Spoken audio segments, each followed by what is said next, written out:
Carl Jung explained, "If you truly value yourself, you'll never settle again."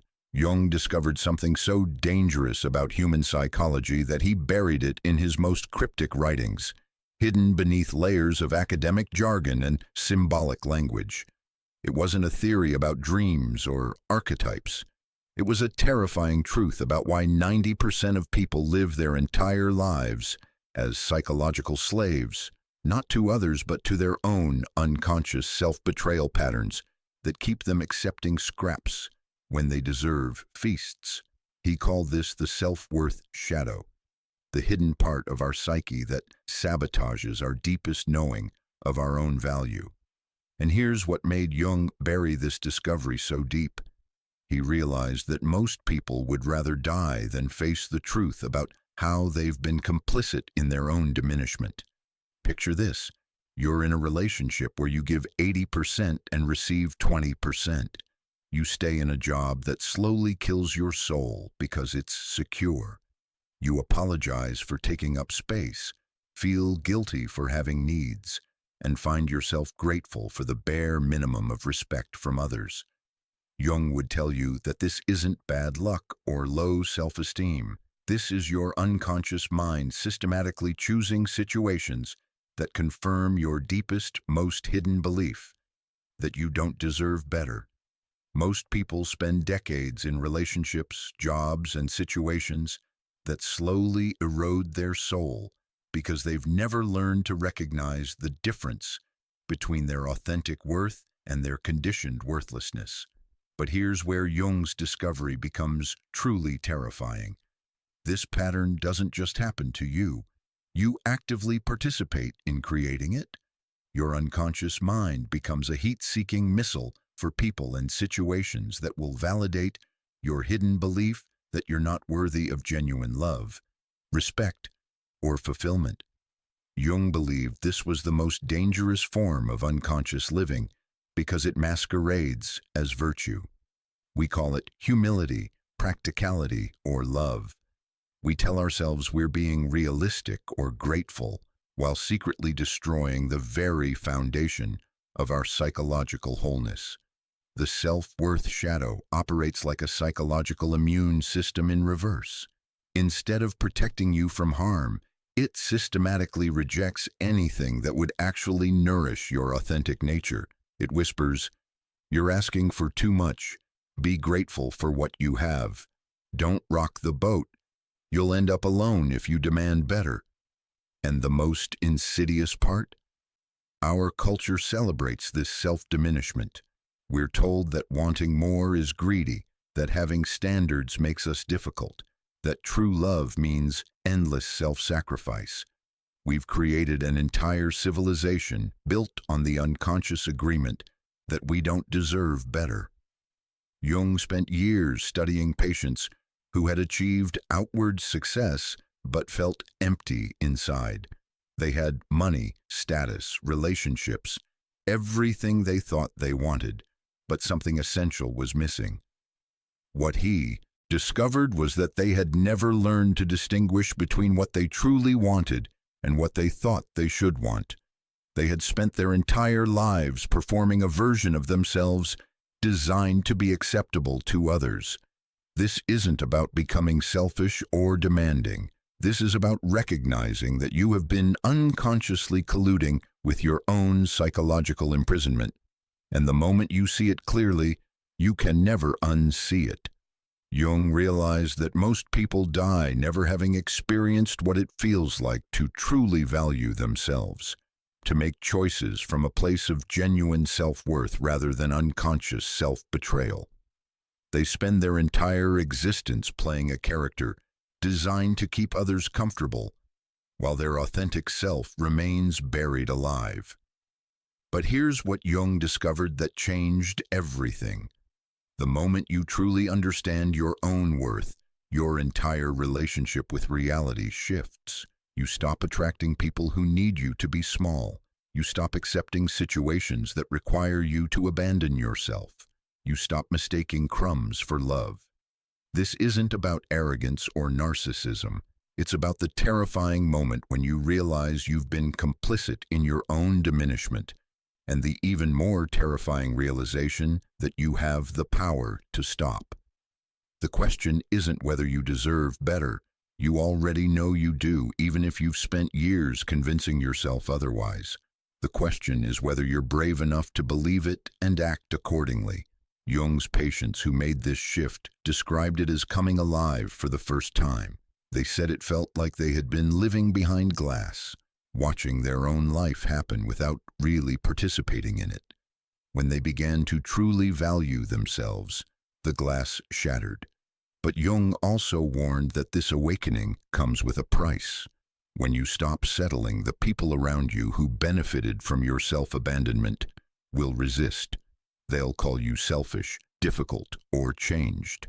Some relationships won't survive your refusal to play your old role. And that's exactly how you'll know it's working. Modern psychology has identified what Jung predicted nearly a century ago, a pandemic of unconscious self-abandonment that's destroying lives at an unprecedented scale.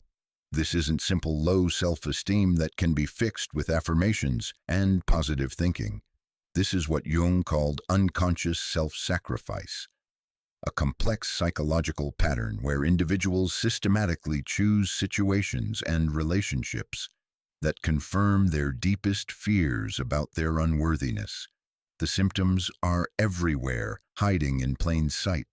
You see them in the woman who apologizes when someone bumps into her, in the man who stays late at work every night, desperate to prove his value through exhaustion, in the partner who gives and gives until they become a ghost of themselves, then wonders why their love isn't reciprocated. Jung observed that this condition creates a vicious cycle where the more we settle, the more we unconsciously believe we deserve to settle, until we can no longer even imagine what authentic self-worth feels like. We become addicted to our own diminishment. What makes this particularly insidious is how our nervous system adapts to chronic self-abandonment. Your body literally rewires itself to feel comfortable with discomfort, to find safety in situations that are slowly killing your soul. You develop what Jung called neurotic accommodation, the ability to convince yourself that psychological starvation is actually contentment. Modern research reveals the devastating scope of this epidemic. Studies show that 75% of people report staying in jobs they hate for years beyond when they knew they should leave. 60% of individuals admit to consistently prioritizing others' needs over their own, even when it causes them significant distress. And here's the most shocking statistic: 80% of people cannot articulate what they actually want from life when asked directly. This isn't personal weakness. This is systematic psychological conditioning that begins in childhood and gets reinforced by every system and institution we encounter throughout our lives. Jung identified several core characteristics of unconscious self-abandonment that most people carry without recognition. The apology reflex, automatically saying sorry for existing, taking up space, having opinions, or expressing needs. This isn't politeness, it's a deeply ingrained belief that your presence is somehow problematic. The gratitude trap, feeling obligated to be thankful for scraps of attention, basic human respect, or the bare minimum of care. You convince yourself that wanting more makes you ungrateful, when in reality, you're grateful for things that should be baseline expectations. The conflict avoidance compulsion, agreeing with others or backing down from your position, not because you've been convinced, but because disagreement feels dangerous to your sense of safety and belonging. The overgiving pattern, compulsively giving your time, energy, money, and emotional support to others while feeling guilty for having needs yourself. You mistake depletion for virtue. The standards erosion, gradually lowering your expectations for how you should be treated until you accept behavior that would have horrified your younger self. This happens so slowly that you don't notice until you wake up one day in a life that feels completely foreign to who you really are. Jung realized that these patterns don't exist in isolation. They form what he called a complex, an autonomous psychological structure that makes decisions for you without your conscious awareness. The self-worth complex operates like a separate personality that hijacks your choices, consistently steering you toward situations that confirm your unworthiness. The most tragic aspect is how this complex protects itself. When opportunities for genuine love, respect, or fulfillment appear, the self-worth shadow whispers, "This is too good to be true. You'll be disappointed. It won't last. You don't deserve this." And you unconsciously sabotage what could nourish you. Modern neuroscience validates Jung's observations. Brain imaging studies show that people with chronic self-abandonment patterns have hyperactive threat detection systems and underactive reward processing centers.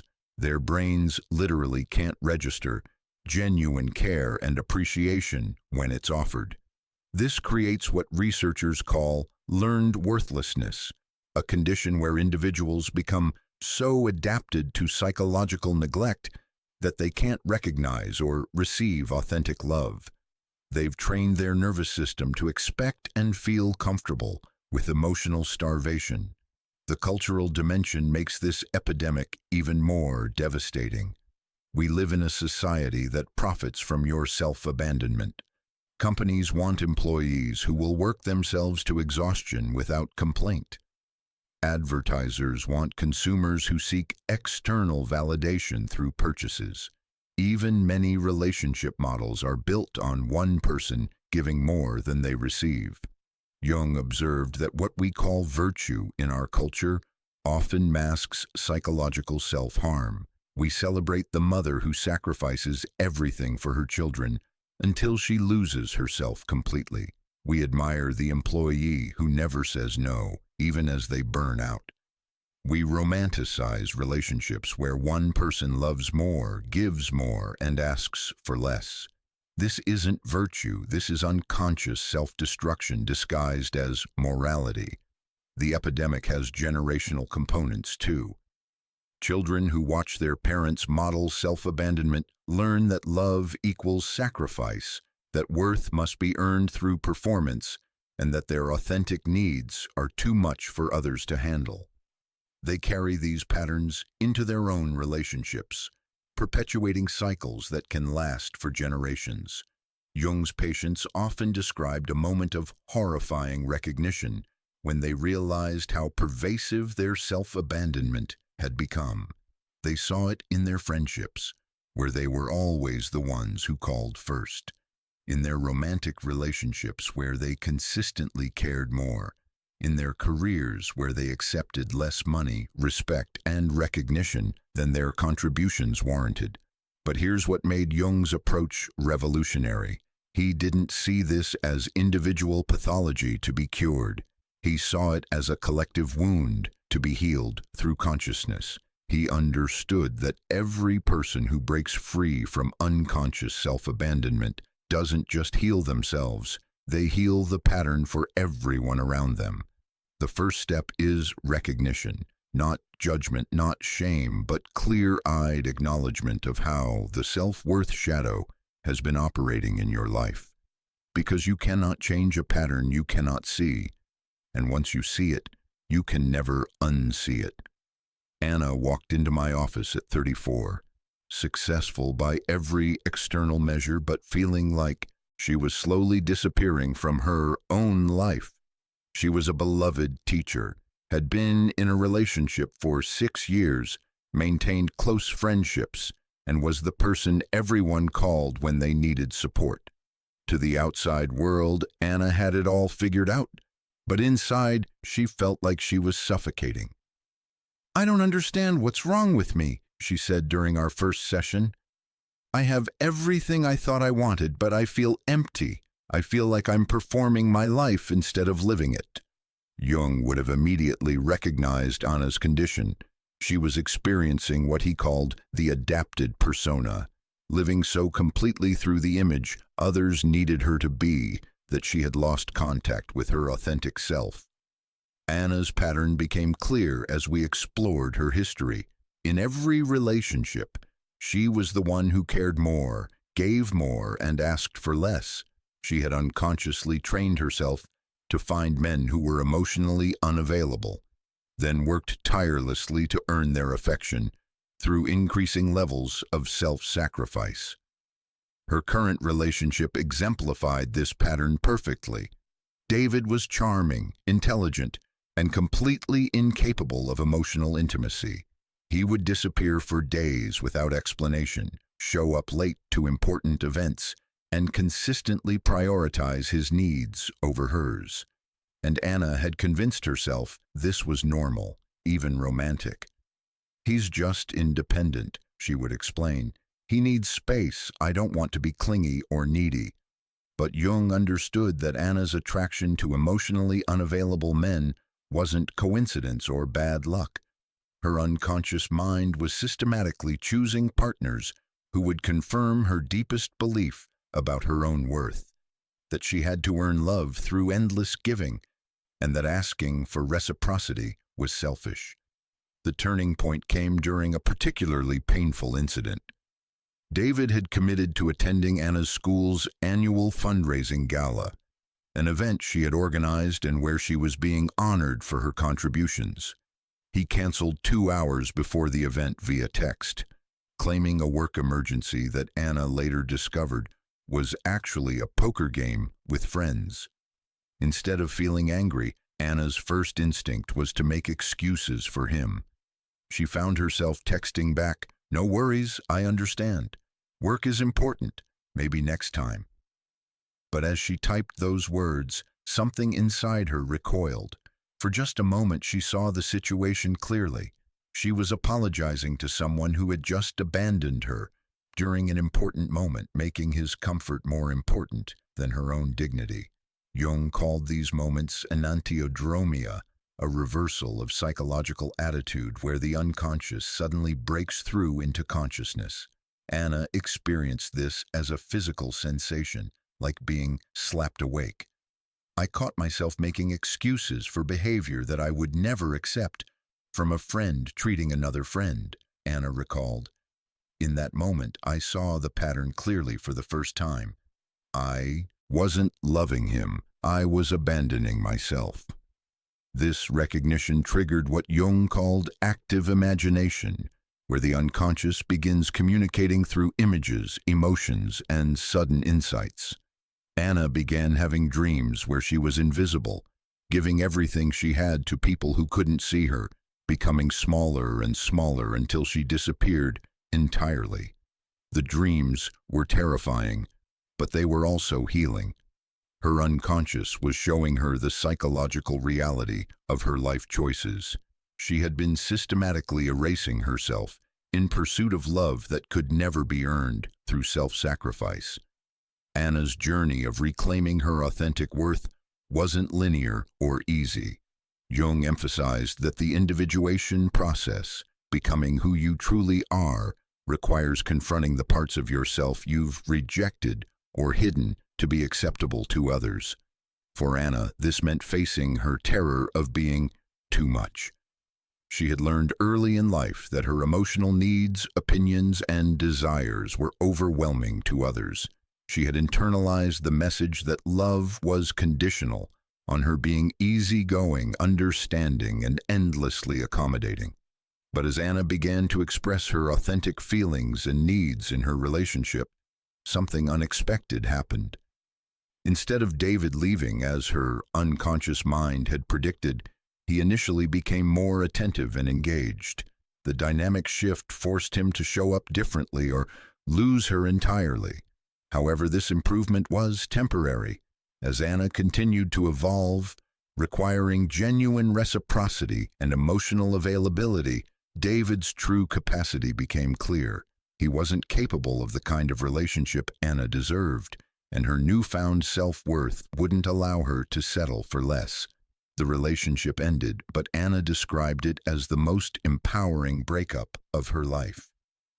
For the first time, I chose myself, she said. I didn't wait for him to leave or try to change him. I recognized that we weren't compatible and chose to honor what I actually needed instead of trying to make myself smaller.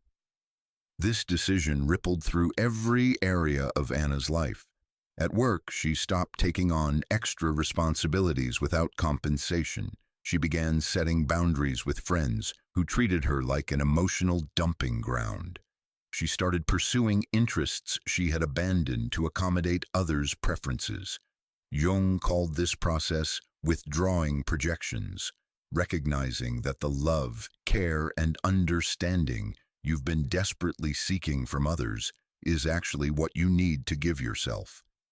Anna learned to provide for herself the emotional attunement she had been trying to earn from unavailable partners. The most profound transformation was internal. Anna developed what Jung called conscious relationship to the self, the ability to make choices based on her authentic nature rather than her adapted persona. She learned to distinguish between genuine love and trauma bonding, between healthy compromise and self-abandonment. I used to think love meant finding someone who needed me, Anna reflected. Now I understand that love means finding someone who sees and appreciates who I actually am, not who I'm willing to become for their comfort. 6 months after her breakup with David, Anna met someone who embodied everything she had convinced herself didn't exist. A man who was both emotionally available and genuinely attracted to her authentic self. Their relationship developed organically based on mutual respect and reciprocal care rather than her endless giving and his reluctant receiving. But perhaps the most significant change wasn't external. Anna described finally feeling like the protagonist of her own life instead of a supporting character in everyone else's story. She had learned to recognize and trust her own worth, making decisions from that foundation rather than from her wounds. Jung would have seen Anna's transformation as a successful individuation, the process of becoming who you were meant to be rather than who others needed you to be. Her journey illustrates his core insight. When you truly value yourself, you naturally attract relationships and opportunities that honor that worth. The most beautiful aspect of Anna's story is how her transformation affected others. Her students began coming to her for advice about their own relationships.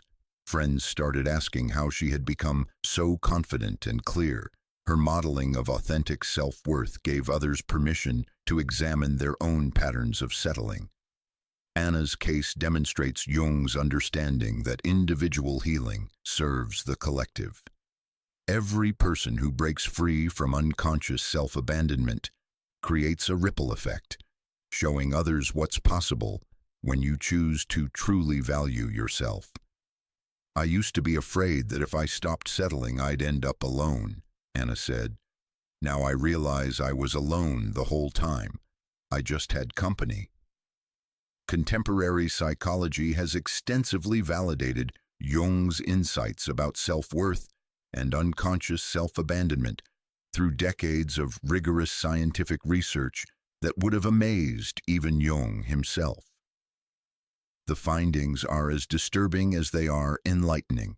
Studies reveal that chronic self-abandonment literally rewires the brain, creating neural pathways that make settling feel normal and self-worth feel dangerous.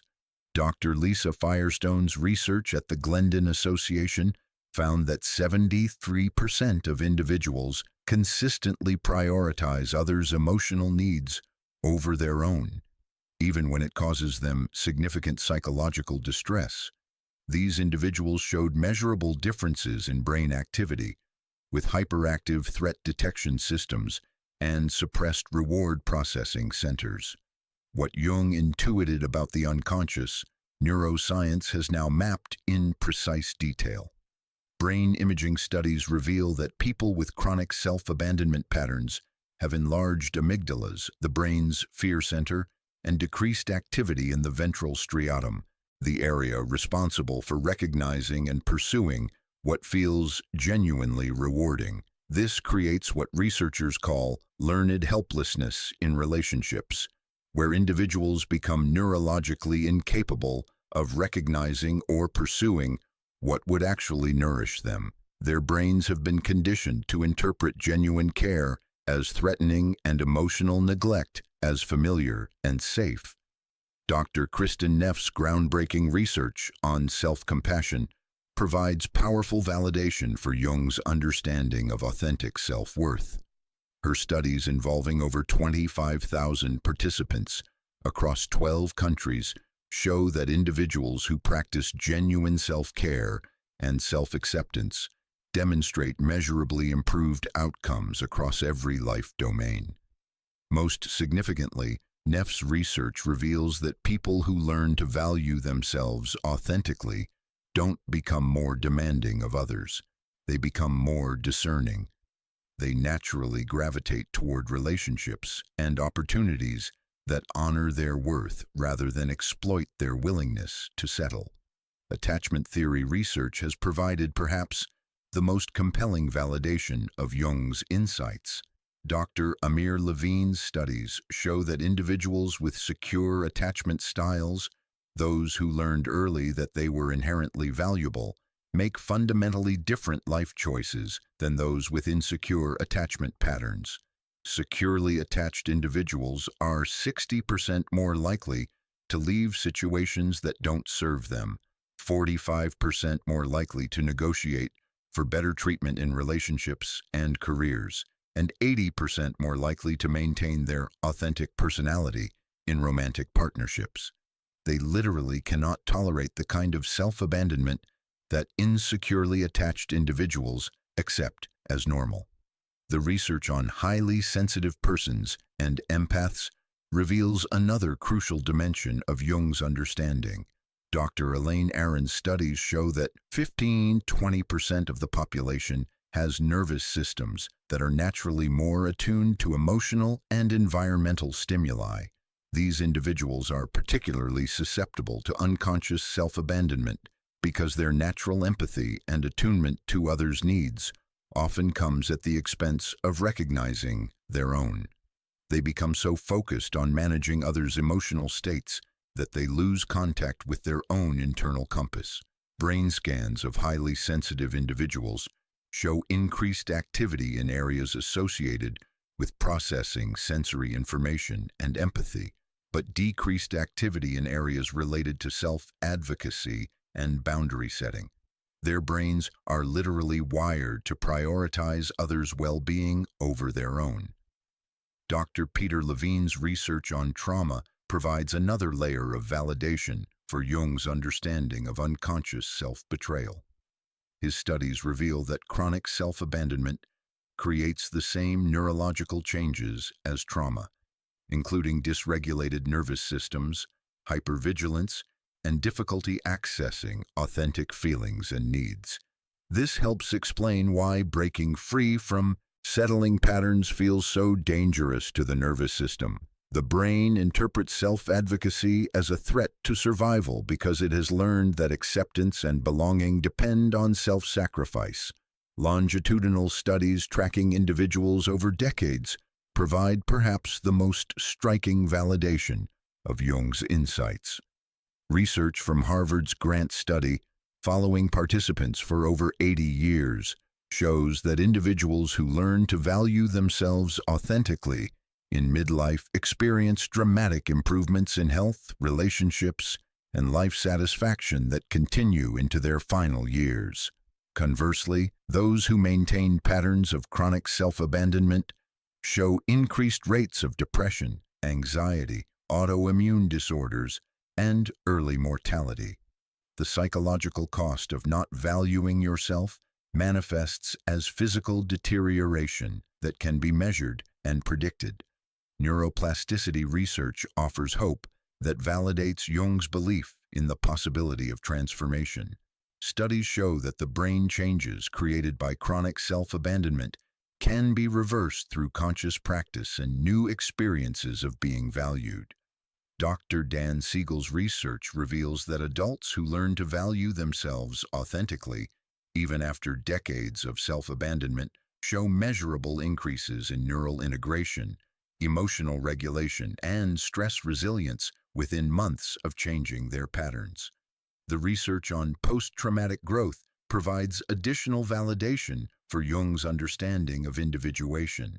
Studies show that individuals who transform their relationship with self-worth often report that their lives became more meaningful, their relationships more authentic, and their sense of purpose more clear than before their crisis. This aligns perfectly with Jung's observation that psychological breakdowns often precede breakthroughs, and that learning to truly value yourself often requires a period of dismantling the false self you've constructed to be acceptable to others. Cultural psychology research reveals the collective dimensions of the self-worth epidemic that Jung predicted. Cross-cultural studies show that societies with higher rates of individualism paradoxically have higher rates of chronic self-abandonment, suggesting that the pursuit of independence without authentic self-worth leads to compensatory patterns of seeking acceptance through self-sacrifice. The research on emotional labor in relationships and workplaces provides concrete validation for Jung's understanding of unconscious self-betrayal. Studies show that women, in particular, perform disproportionate amounts of emotional and relational work, managing others' feelings, anticipating needs, and maintaining harmony, often at the expense of their own well-being. This emotional labor is often invisible and unacknowledged, creating patterns where individuals exhaust themselves caring for others while their own needs remain unmet. The research shows this isn't personal choice, but systemic, conditioning that begins in childhood and gets reinforced throughout life. Perhaps most importantly, the research validates Jung's core insight that learning to truly value yourself isn't selfish. It's the foundation for all healthy relationships and authentic contribution to the world. Studies consistently show that individuals with authentic self-worth are more generous, more empathetic, and more capable of sustaining caring relationships than those who operate from patterns of self-abandonment. When you're not depleted by constantly abandoning yourself, you have genuine resources to offer others. The research makes clear what Jung understood intuitively. The epidemic of unconscious self-abandonment isn't just an individual problem. It's a collective crisis that affects families, communities, and entire societies. And the solution isn't individual therapy alone, but a fundamental shift in how we understand worth, love, and what it means to be human. Jung's archetypal psychology reveals 4 primary patterns of how people relate to their own worth, each representing a different strategy for managing the terror of not feeling inherently valuable. These aren't personality types you choose. They're unconscious organizing principles that shape every decision you make, often without your awareness. Most people cycle through these patterns or embody combinations of them, but one usually dominates your psychological landscape. Understanding your primary archetype is crucial because each pattern has its own logic, its own form of suffering, and requires a specific approach to healing. The martyr archetype, love through sacrifice. The martyr finds identity and temporary self-worth through being needed, indispensable, and endlessly giving. This archetype operates from the unconscious belief that love must be earned through suffering and that your value lies in what you can do for others, not who you are. Martyrs are the people who always volunteer for extra work, who can't say no without feeling guilty, who pride themselves on being low maintenance while secretly keeping score of their sacrifices. They give until it hurts, then give some more, convinced that their suffering proves their goodness. The martyr's unconscious motto is, if I give enough, sacrifice enough, suffer enough, eventually I'll be worthy of love. Sarah exemplified this pattern perfectly. A nurse practitioner, she worked double shifts regularly took on her colleagues' responsibilities without complaint, and was known as the person who could handle anything. In her personal life, she dated men with problems she could fix: addiction, financial instability, emotional unavailability, and threw herself into their recovery with missionary zeal. But martyrs pay a devastating psychological price for their strategy. The resentment builds slowly like water behind a dam. They begin to notice that their sacrifices go unappreciated, that people take their giving for granted, that they're valued more for their function than their personhood. Jung observed that martyrs often develop what he called martyr complex syndrome, where they unconsciously seek situations that confirm their belief that caring means suffering. They choose partners who will disappoint them, jobs that will exploit them, friendships where they give more than they receive. The shadow side of the martyr emerges as passive aggression, guilt-tripping, and a secret superiority complex. I'm the good one, the martyr thinks. I'm the one who really cares. This allows them to maintain their self-image while punishing others for not appreciating their sacrifices enough. The achiever archetype, worth through performance. The achiever seeks to earn value through constant accomplishment, external validation, and being impressive to others. This archetype operates from the unconscious belief that worth is conditional and must be continuously proven through performance. Achievers are driven, successful by external measures, and often admired by others. They're the ones with impressive resumes, multiple degrees, big houses, and busy schedules. They measure their worth through metrics: income, recognition, achievements, status symbols. The achiever's unconscious motto is, if I accomplish enough, succeed enough, impress enough people, eventually I'll be worthy of respect and love. David was a classic achiever, a successful lawyer who worked 70-hour weeks, drove a luxury car, and maintained an image of having it all together. He spoke about his life in terms of achievements: cases won, money made, deals closed. His relationships were strategic, his friendships functional, his entire identity organized around performance. But achievers live in constant terror of being exposed as inadequate. Beneath the polished exterior lies a deep insecurity that no amount of success can touch. They're addicted to external validation but can never get enough to feel genuinely secure in their worth. Jung noticed that achievers often experience what he called success depression, a profound emptiness that emerges despite outward achievement. They reach their goals and discover that the fulfillment they expected never arrives. The goalposts keep moving because the real problem isn't external. It's the fundamental belief that their worth is conditional. The shadow side of the achiever manifests as perfectionism, workaholism, and a tendency to measure other people's worth by their achievements. They struggle with intimacy because vulnerability feels like weakness, and weakness threatens their carefully constructed image. The invisible archetype, safety through smallness.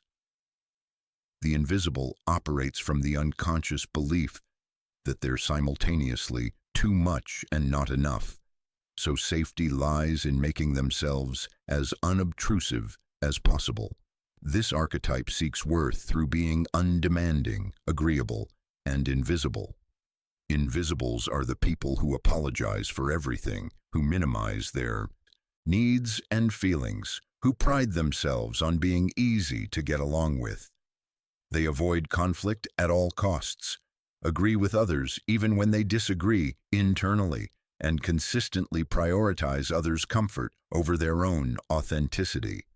The invisible's unconscious motto is, if I'm small enough, undemanding enough, agreeable enough, maybe I'll be allowed to stay. Maria lived this pattern for decades.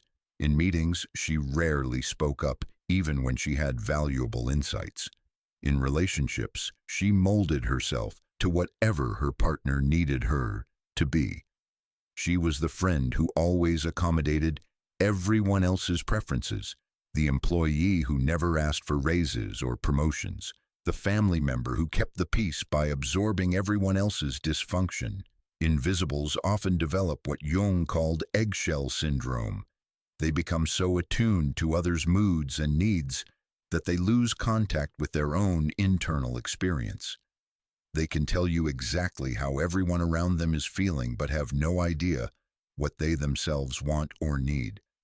The psychological cost is devastating. Invisibles often report feeling like they're watching their life happen to someone else, like they're playing a character rather than living authentically. They struggle with depression, anxiety, and a profound sense of meaninglessness because they've never allowed themselves to exist fully. The shadow side of the invisible emerges as passive resistance, chronic fatigue, and sudden explosions of anger or emotion that surprise everyone, including themselves. Years of suppressed authentic expression eventually demand release. The rebel archetype. Worth through resistance. The rebel seeks to establish worth by rejecting traditional measures of value and fiercely defending their independence. This archetype operates from the unconscious belief that vulnerability equals weakness and that accepting care means giving up autonomy. Rebels often swing to the opposite extreme of the other archetypes. They pride themselves on not needing anyone, on being self-sufficient, on refusing to play social games or seek external validation. They often have an adversarial relationship with authority and traditional measures of success. The rebel's unconscious motto is, "If I need nothing from anyone, no one can hurt me or control me."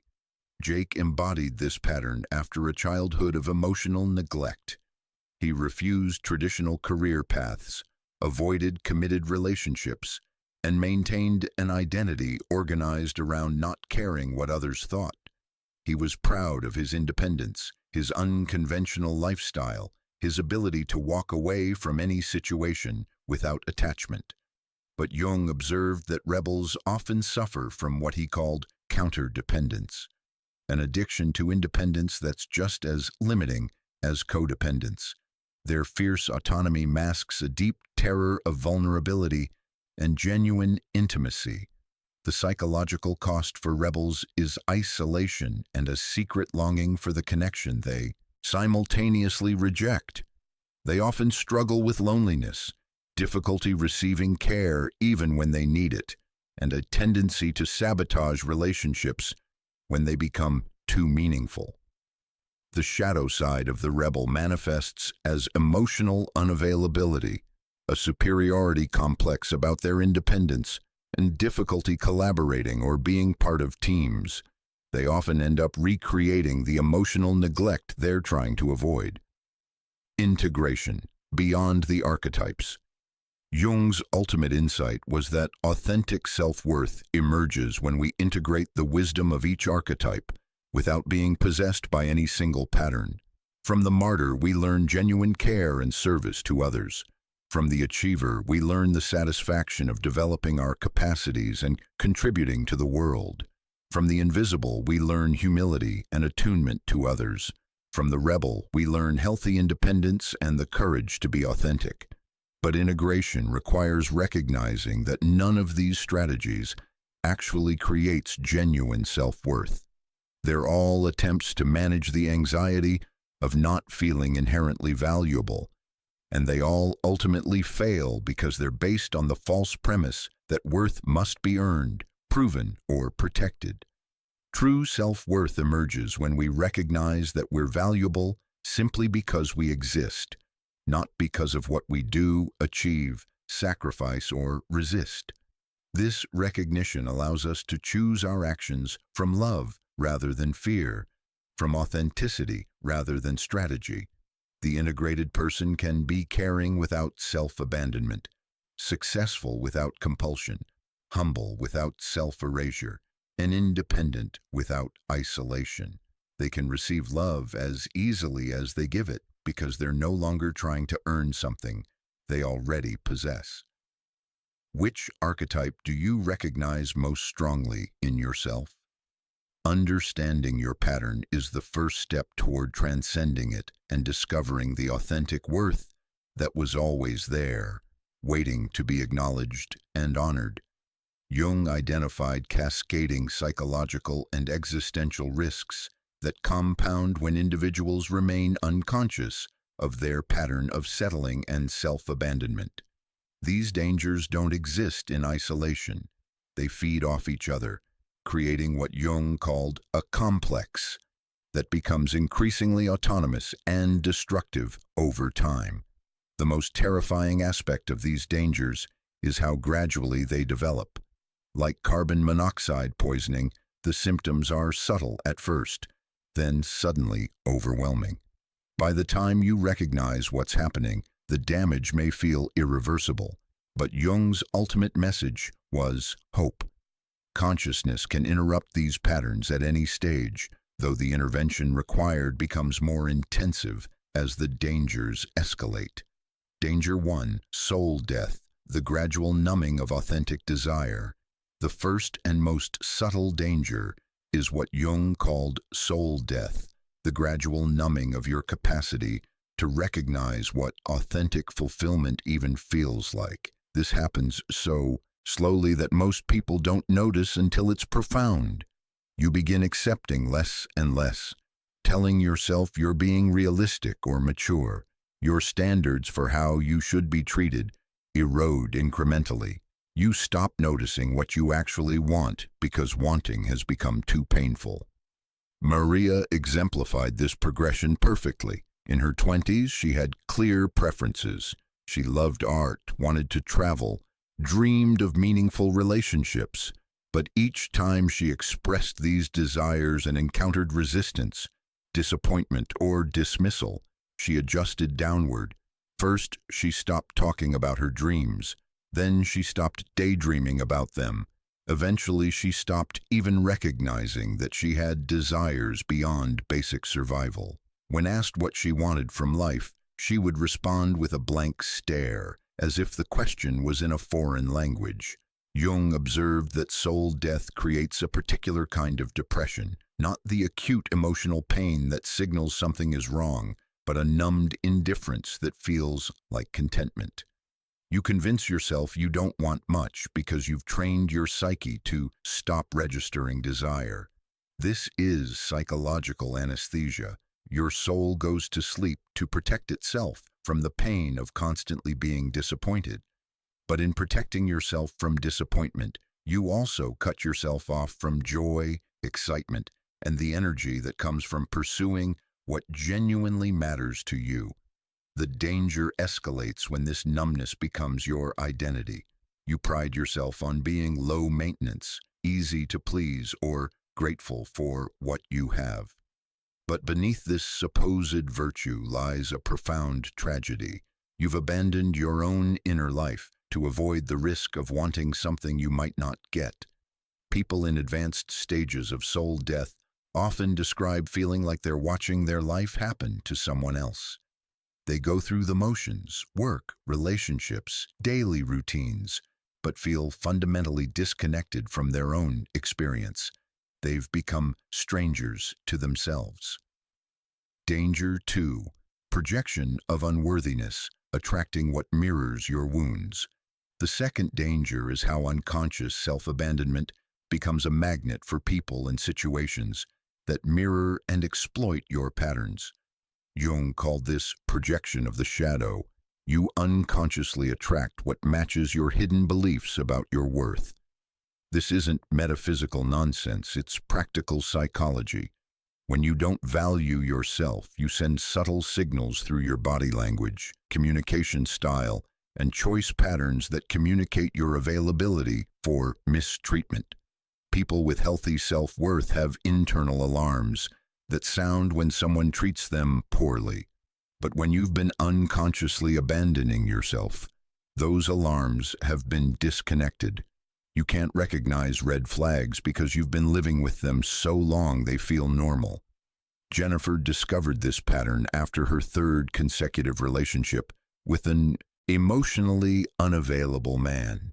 Each relationship followed the same script: initial charm and attention, followed by increasing distance, criticism, and demands that she prove her worth through endless accommodation. I kept thinking I was just unlucky in love, Jennifer reflected. But my therapist helped me see that I was unconsciously choosing men who would confirm my deepest belief that I had to earn love through self-sacrifice. The projection danger escalates because it's self-reinforcing. Each experience of being undervalued confirms your unconscious belief that you don't deserve better. You develop what Jung called negative confirmation bias. Your psyche becomes skilled at noticing evidence that supports your unworthiness while dismissing or minimizing experiences that contradict it. This creates what researchers now call trauma bonding, where you actually feel more connected to people who hurt you than to those who treat you well. The familiar pain of being undervalued feels more real than the unfamiliar experience of genuine care. The danger reaches its peak when you become so adapted to dysfunction that healthy treatment feels wrong, boring, or suspicious.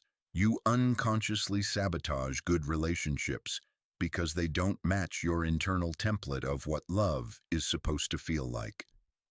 Danger 3: inherited wounds, passing the pattern to the next generation. The third danger is perhaps the most heartbreaking: unconsciously passing your self-abandonment patterns to children, partners, or anyone who looks to you as a model of how to be in the world.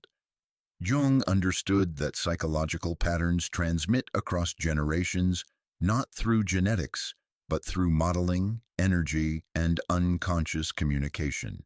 Children learn how to value themselves by watching how you value yourself.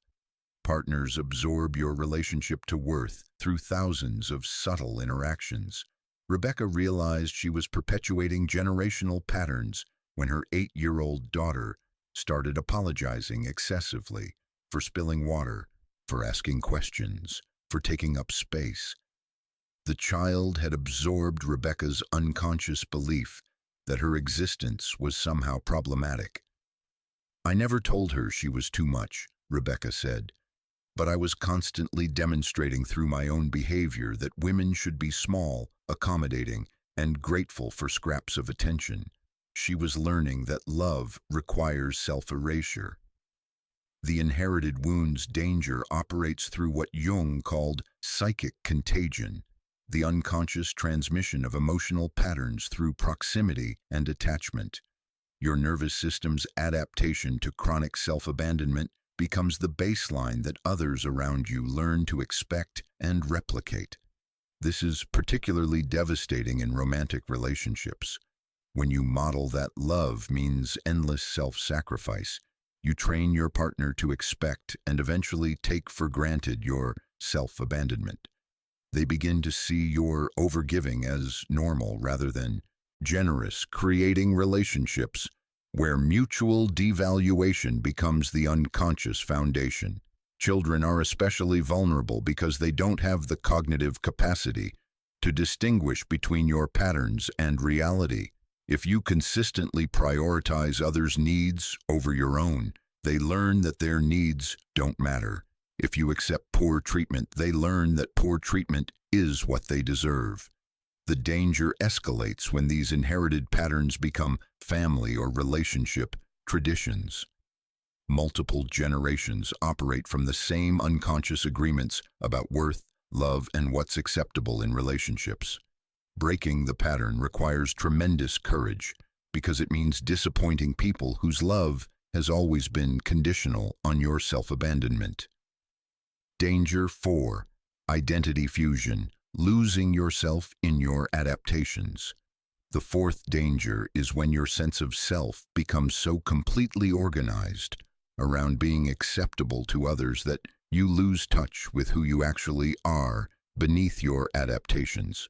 Jung called this persona identification, when you become so fused with the mask you wear for others that you forget there's a real person underneath. Your personality becomes entirely organized around not being too much for others to handle. This goes beyond people-pleasing. It's existential self-erasure. You don't just modify your behavior to keep others comfortable. You modify your thoughts, feelings, preferences, and desires until you're not sure what's authentically yours anymore. Thomas exemplified this pattern. A successful businessman, he had spent decades being whatever his family, colleagues, and romantic partners needed him to be. He was charming, agreeable, and universally liked. But at 45, he realized he had no idea who he was when no one was watching. "I could tell you what everyone else in my life wants, thinks, and feels," Thomas said. "But if you ask me what I want, I draw a blank. I've been so focused on being acceptable that I've lost contact with my own inner life." Identity fusion creates what Jung called provisional living, where you're always waiting for permission to be yourself, always checking others' reactions before allowing yourself to feel or want anything. Your authentic self goes into hiding so deep that even you can't find it. The danger escalates when this adaptation becomes your source of pride. You congratulate yourself on being flexible, easygoing, or good at reading people. But flexibility without boundaries is just weakness, and reading people without knowing yourself is just codependence. People in advanced stages of identity fusion often experience panic when asked to make choices based on their preferences rather than others' expectations. They've become so skilled at external attunement that they've lost the capacity for internal attunement. Danger 5. Existential collapse. The deathbed recognition. The fifth and ultimate danger is what Jung called existential collapse. Reaching the end of your life and realizing you never actually lived as yourself. This is the most profound form of suffering Jung encountered in his practice. People who had spent decades playing characters designed to be acceptable to others, while their authentic selves remained buried and unexpressed. The existential collapse doesn't necessarily happen at the end of life. It can occur at any moment when you suddenly see clearly how much of your existence has been spent in service to patterns that were never really you. Eleanor experienced this recognition at 65 during what should have been a celebration of her retirement. Surrounded by colleagues praising her decades of dedicated service, she felt a wave of profound emptiness. She realized she had spent her entire career being who others needed her to be, never once asking what she wanted from her professional life. "I was praised for being so selfless, so dedicated, so reliable," Eleanor remembered. "But I looked back and saw that I had been systematically erasing myself for 40 years. I had been faithful to everyone except myself." Jung observed that existential collapse often triggers what appears to be a midlife crisis, but is actually a belated attempt at individuation, the psyche's desperate effort to reclaim authentic selfhood before it's too late. The collapse creates a particular kind of grief, mourning not just what you've lost, but what you never allowed yourself to have. You grieve the relationships you could have had if you'd been authentic, the career choices you could have made if you'd honored your real interests, the life you could have lived if you'd valued yourself enough to choose it. But Jung's ultimate insight was that existential collapse, while painful, can also be liberating. The moment you fully recognize how you've been abandoning yourself is often the moment you decide to stop. Crisis becomes opportunity for authentic transformation.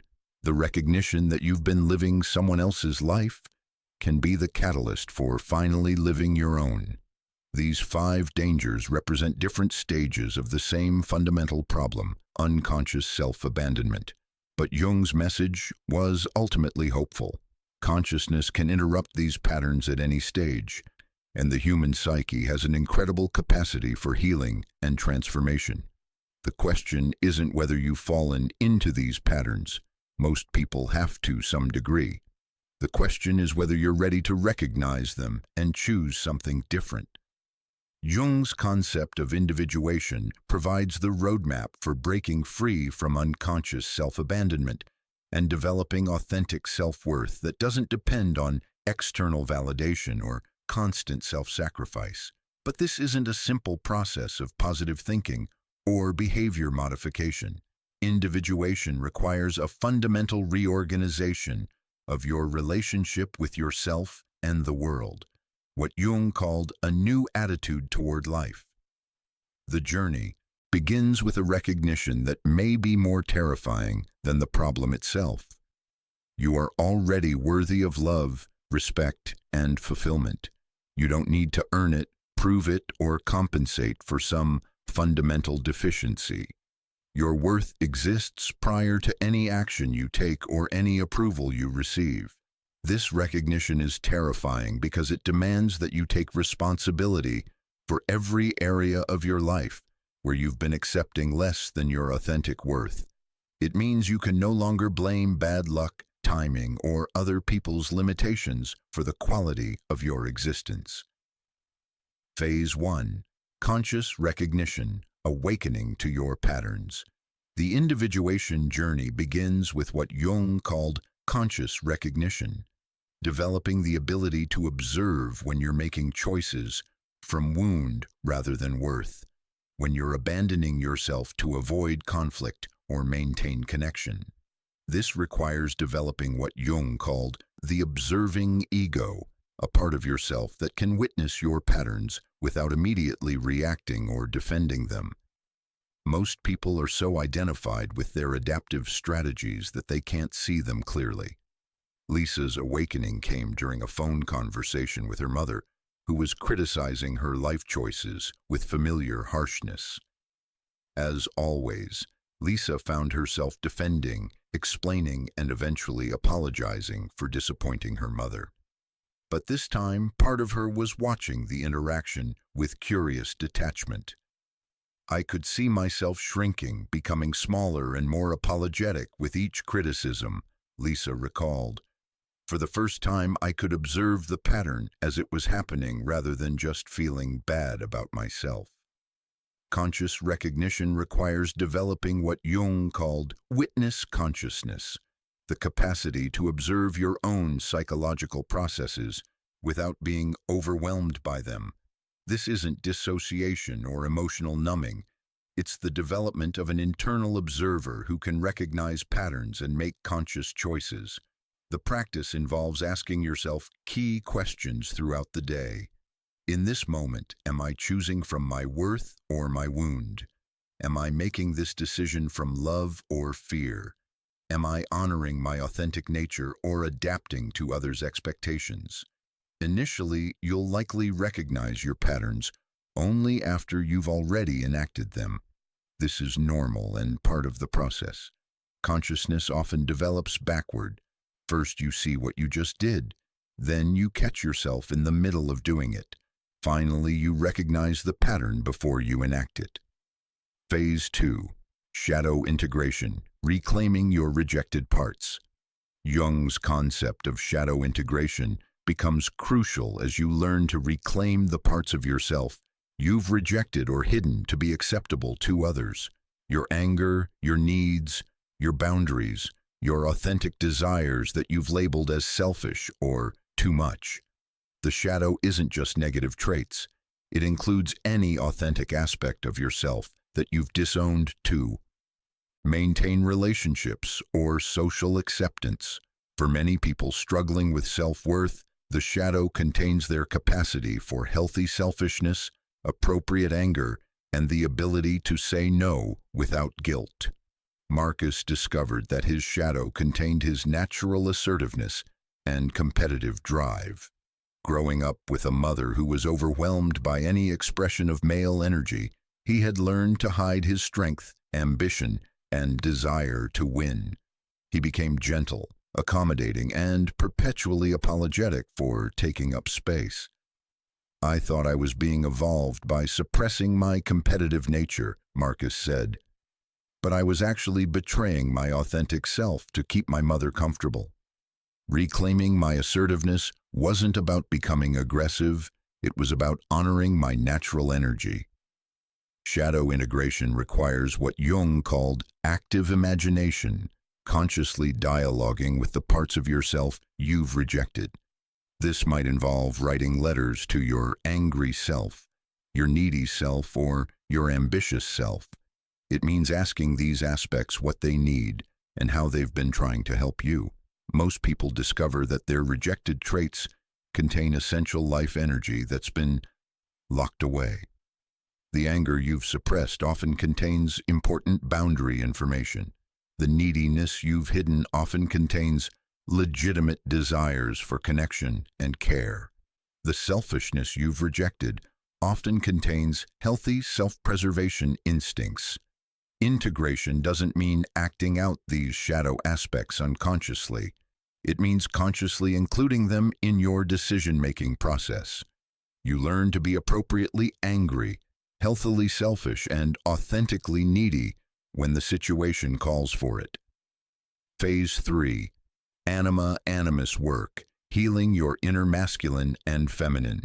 Jung's concepts of anima and animus, the inner feminine and masculine aspects of the psyche, provide crucial guidance for developing both the capacity to nurture yourself and the strength to protect your worth from those who would exploit your giving nature.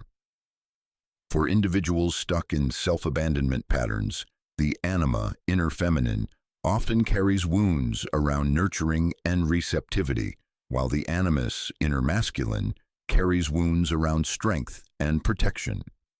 Healing these inner aspects is essential for developing authentic self-worth. Jennifer discovered that her inner feminine had learned to equate love with sacrifice and worth with usefulness. Her anima had become what Jung called the wounded mother, compulsively giving to others while unable to receive care for herself. I could nurture everyone except myself, Jennifer realized. My inner feminine was oriented entirely toward others' needs, while my own inner child was starving for attention. Healing her anima meant learning to mother herself with the same care she automatically gave others. This involved practical self-care, but more importantly, it meant developing an internal voice that spoke to her with kindness and compassion rather than criticism and judgment. For Marcus, the work focused on his animus, the inner masculine that had learned to equate strength with aggression and protection with harm. His wounded animus couldn't defend his boundaries or advocate for his needs without feeling like he was being violent or selfish. I had to learn that protecting myself wasn't the same as hurting others, Marcus said. My inner masculine could be strong and protective without being destructive. I could say no firmly without being cruel. Healing the animus meant reclaiming his capacity for healthy aggression, the energy needed to pursue goals, establish boundaries, and protect what matters to him.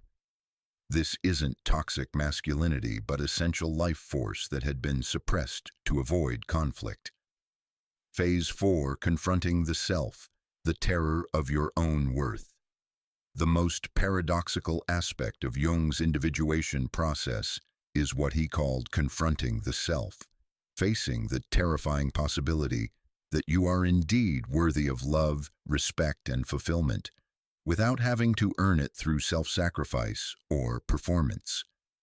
This realization is often more frightening than believing you're worthless, because it demands that you take responsibility for choosing better. When you recognize your inherent worth, you can no longer excuse accepting less than you deserve. Sarah experienced this confrontation during a particularly intense therapy session. After months of exploring her patterns of self-abandonment, her therapist asked a simple question: what if you already deserve everything you've been trying to earn? The question hit me like a physical blow, Sarah remembered. I started crying uncontrollably, not from sadness, but from terror. If I already deserved better, then I had been betraying myself for years. I could no longer blame other people for treating me poorly. I had been allowing it. Confronting the self requires grieving the years you've spent abandoning yourself while simultaneously embracing the possibility of a different future. This creates what Jung called the tension of opposites, holding both sorrow for what's been lost and excitement for what's possible. This phase often triggers what appears to be a crisis, but is actually the psyche reorganizing itself around truth rather than adaptation. Relationships may become strained as you stop playing familiar roles.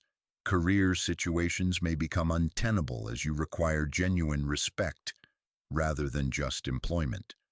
The confrontation with your authentic worth forces you to examine every area of your life through a new lens. Does this relationship honor my true nature? Does this job reflect my authentic capacities?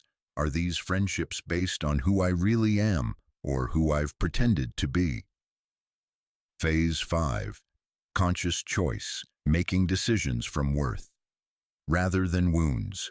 The final phase of Jung's individuation process involves learning to make consistent choices that honor your authentic nature rather than your conditioned patterns of self-betrayal.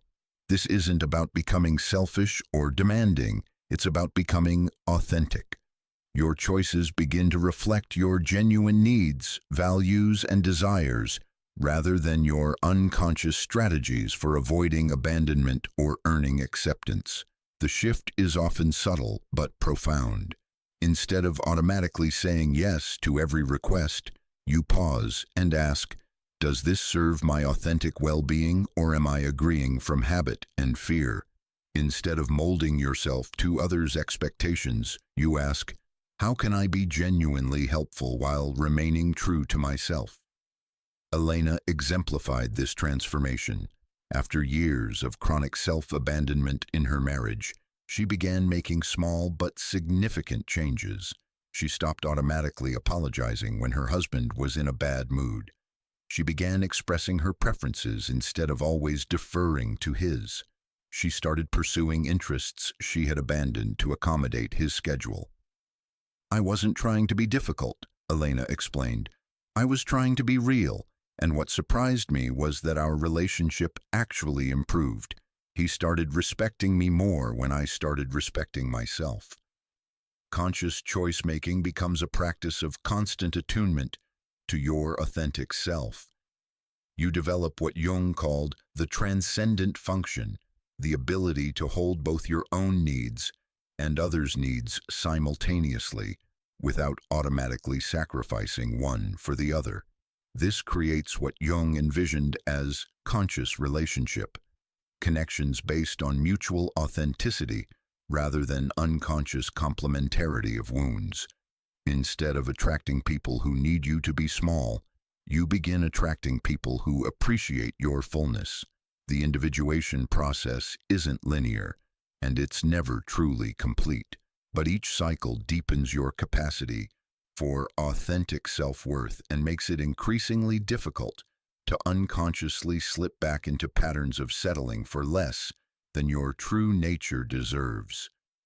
Jung's ultimate insight was that this individual work serves not just personal healing, but collective evolution. Every person who learns to truly value themselves contributes to healing the cultural patterns that created the self-worth epidemic in the first place. When you stop abandoning yourself, you give others permission to stop abandoning themselves.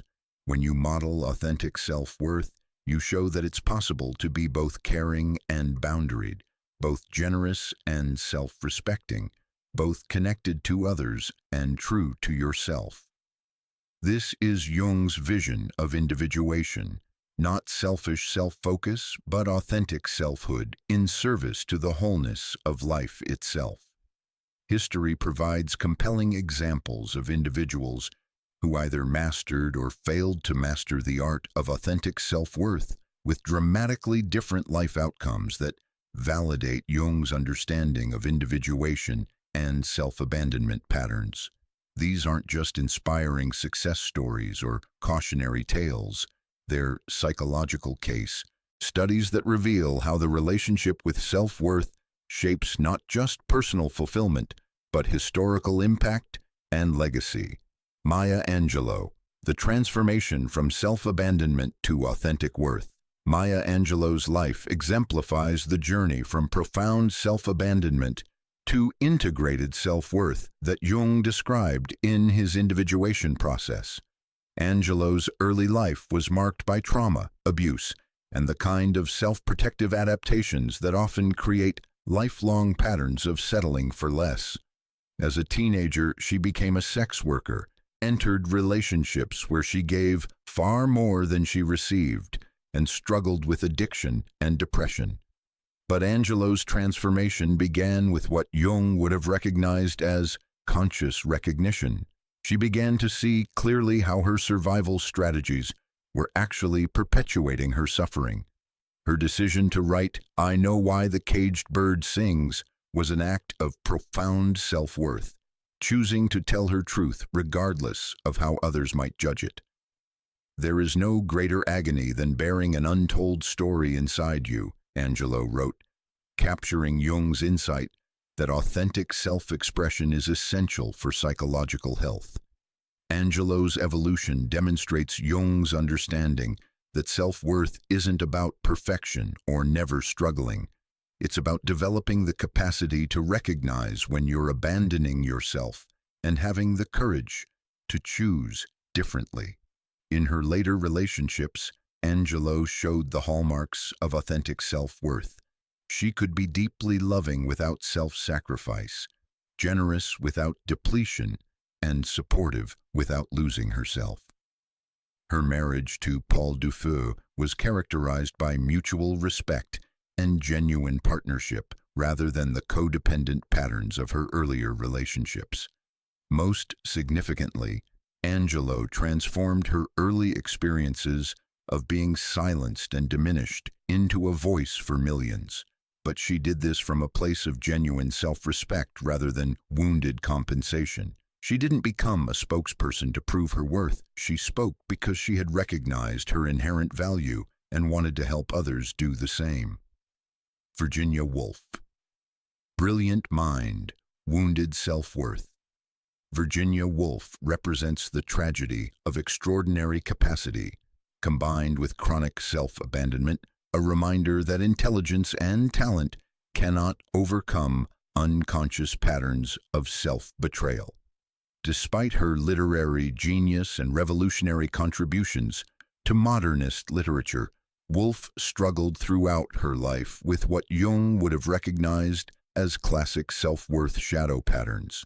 Her relationships were marked by emotional dependency, her creative work was constantly undermined by self-doubt, and her sense of identity was overly dependent on external validation. Woolf's marriage to Leonard Woolf exemplified the psychological dynamics Jung observed in relationships where one person chronically abandons themselves. Despite Leonard's genuine care, Virginia remained convinced that she was too much, too emotional, too needy, too difficult. She constantly apologized for her mental health struggles and felt guilty for the burden she believed she placed on others. Her diaries reveal the internal dialogue of someone trapped in self-abandonment. "I feel my own worthlessness," she wrote, despite creating some of the most innovative literature in human history. Her worth was always conditional in her own mind, dependent on her productivity, her mental stability, her ability to not inconvenience others. Jung would have recognized Woolf's patterns as what he called intellectual inflation combined with emotional self-abandonment, where someone can be brilliant and insightful about everything except their own value. Woolf could write with profound psychological insight about human nature, but couldn't extend that compassion and understanding to herself. Her tragic end represents what Jung called existential collapse, the moment when the gap between your authentic worth and your lived experience becomes unbearable. Woolf's final letter to Leonard reveals someone who had never learned to see herself clearly. "I feel terrible thing approaching. I have fought against it, but I can't fight any longer. Eleanor Roosevelt, Midlife Transformation and Authentic Power. Eleanor Roosevelt's story demonstrates that it's possible to transform from chronic self-abandonment to authentic self-worth even after decades of unconscious self-betrayal, offering hope for anyone who believes it might be too late. For the first 40 years of her life, Roosevelt embodied many of the self-abandonment patterns Jung identified. She stayed in a marriage where she was consistently betrayed and emotionally neglected, accepted Franklin's infidelities as her personal failure, and organized her identity around being useful to others rather than authentic to herself. Roosevelt's letters from this period reveal the psychology of someone trapped in what Jung called unconscious self-sacrifice. "I am grateful for any attention Franklin gives me," she wrote, "and I try not to burden him with my needs or feelings." But Roosevelt's transformation began with what Jung would have called enantiodromia, a reversal of psychological attitude triggered by crisis.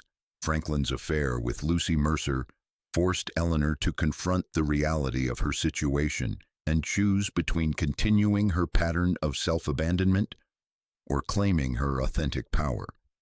Her decision to stay in the marriage, but radically redefine its terms, marked the beginning of her individuation.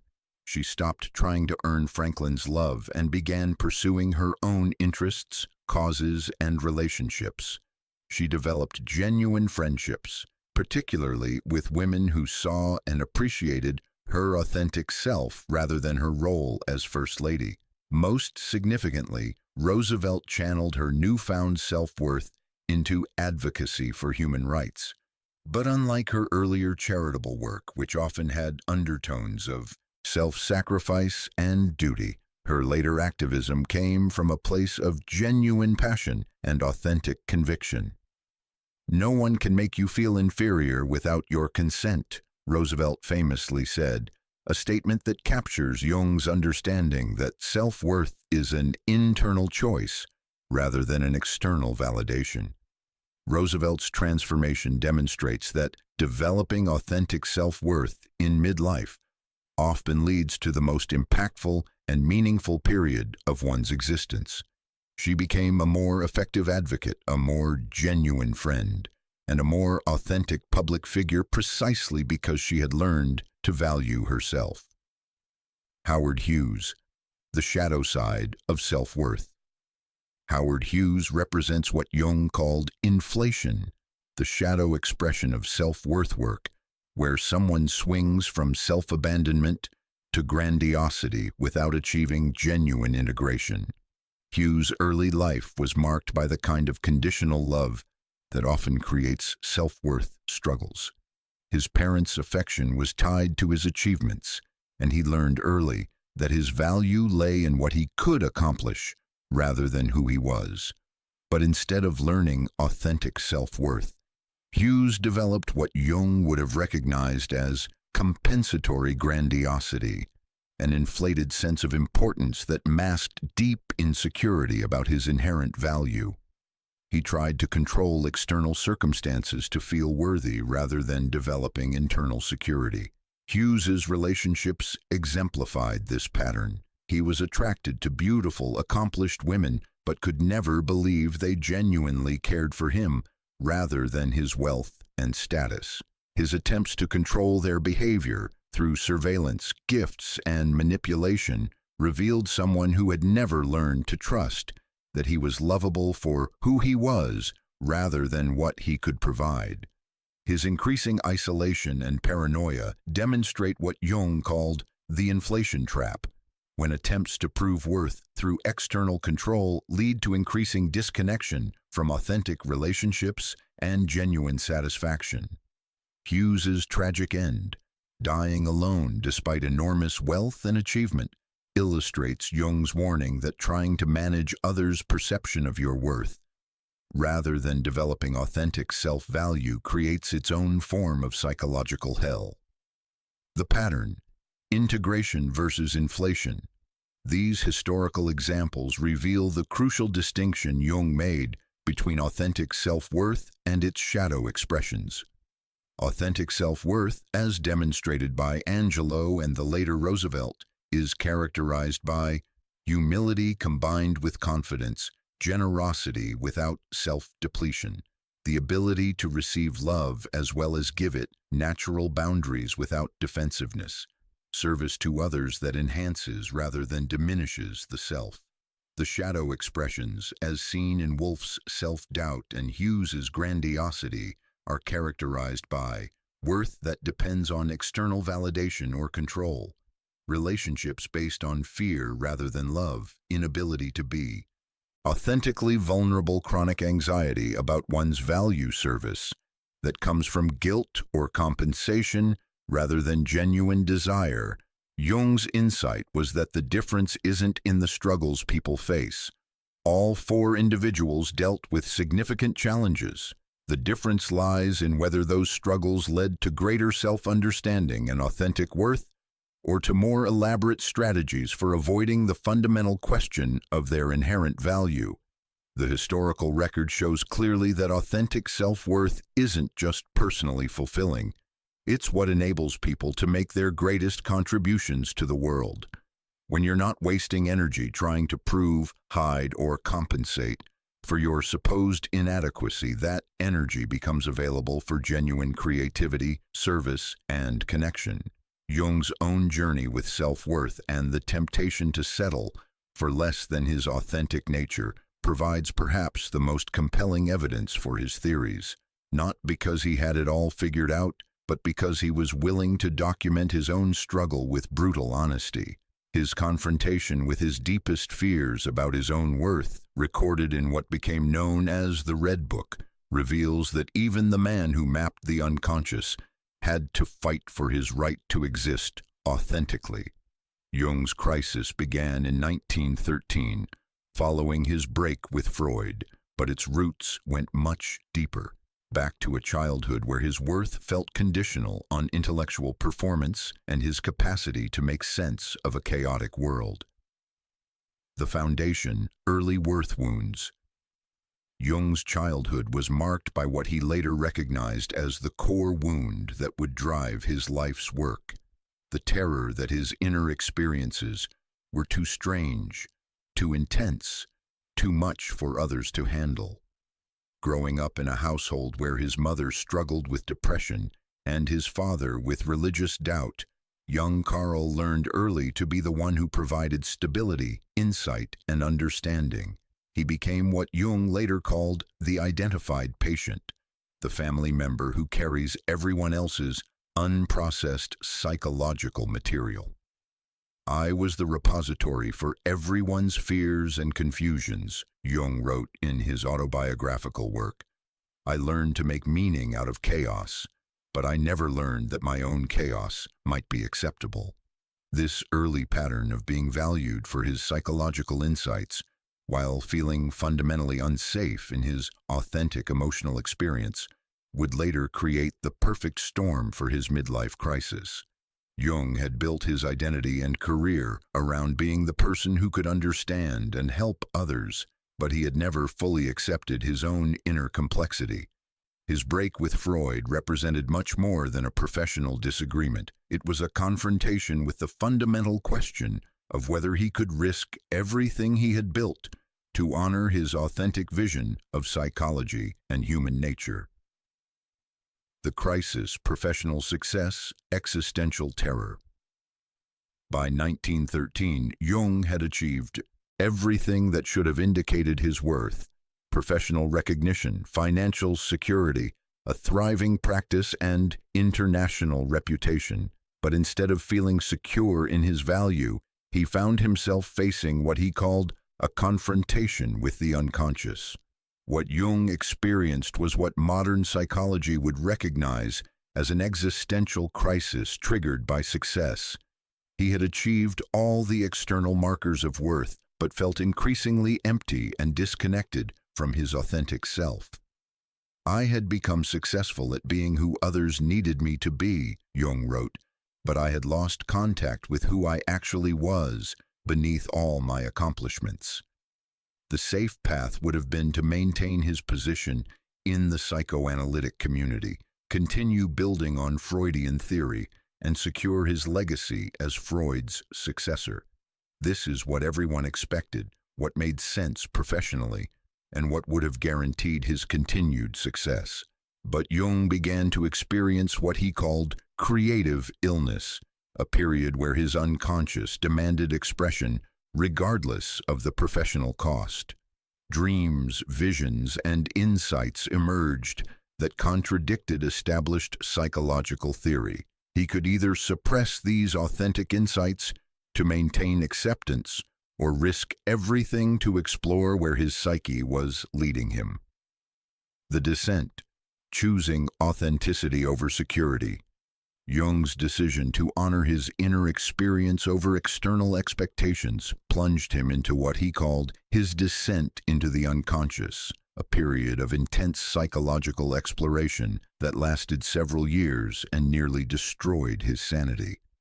His Red Book journals from this period reveal the profound terror of choosing authenticity when it means losing the security of others' approval and understanding. "Am I meant to speak these truths that no one wants to hear?" he wrote. "Am I destined to be misunderstood in service to something larger than my personal comfort?" Jung experienced what he later called inflation and deflation, swinging between grandiose beliefs that he was receiving crucial insights for humanity and devastating fears that he was simply going mad. This psychological oscillation is common for people breaking free from patterns of settling. The process of finding your authentic worth often involves periods of feeling either worthless or overly important. During this time, Jung's professional relationships suffered, his income decreased, and his social standing became precarious. He was criticized, misunderstood, and often dismissed by former colleagues who couldn't understand why he was abandoning a successful career for what seemed like psychological speculation. I realized I had reached the point where I could either continue being who others needed me to be, or I could discover who I actually was beneath all my adaptations, Jung reflected years later. The terror was that I might discover I was nothing, or worse, that I was something so different from what others expected that I would be completely alone. The temptation, returning to familiar patterns.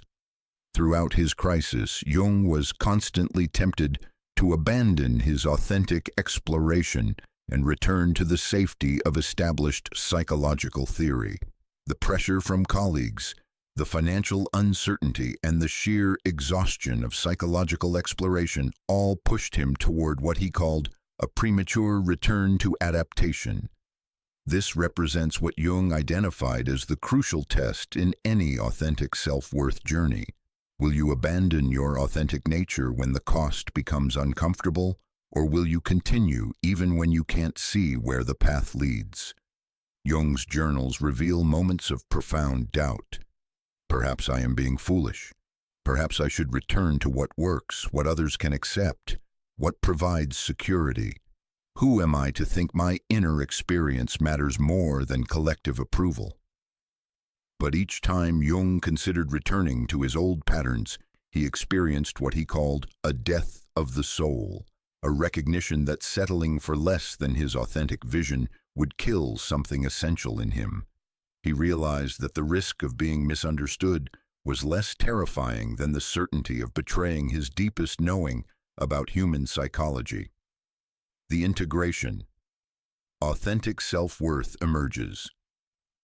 Jung's breakthrough came when he stopped trying to prove his worth through his insights and began simply trusting his authentic experience, regardless of whether others could understand or accept it. This shift from seeking external validation to trusting internal truth represents the essence of authentic self-worth.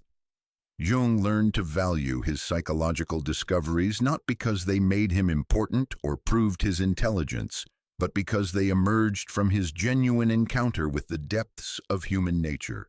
I stopped asking whether my ideas were acceptable and began asking whether they were true to my experience, Jung wrote. This simple shift changed everything. The practical result was revolutionary. Jung's most important psychological concepts, synchronicity, the collective unconscious, archetypal psychology, emerged during this period of refusing to settle for conventional thinking. His willingness to risk professional acceptance led to insights that eventually transformed psychology and helped millions of people understand their own psychological processes.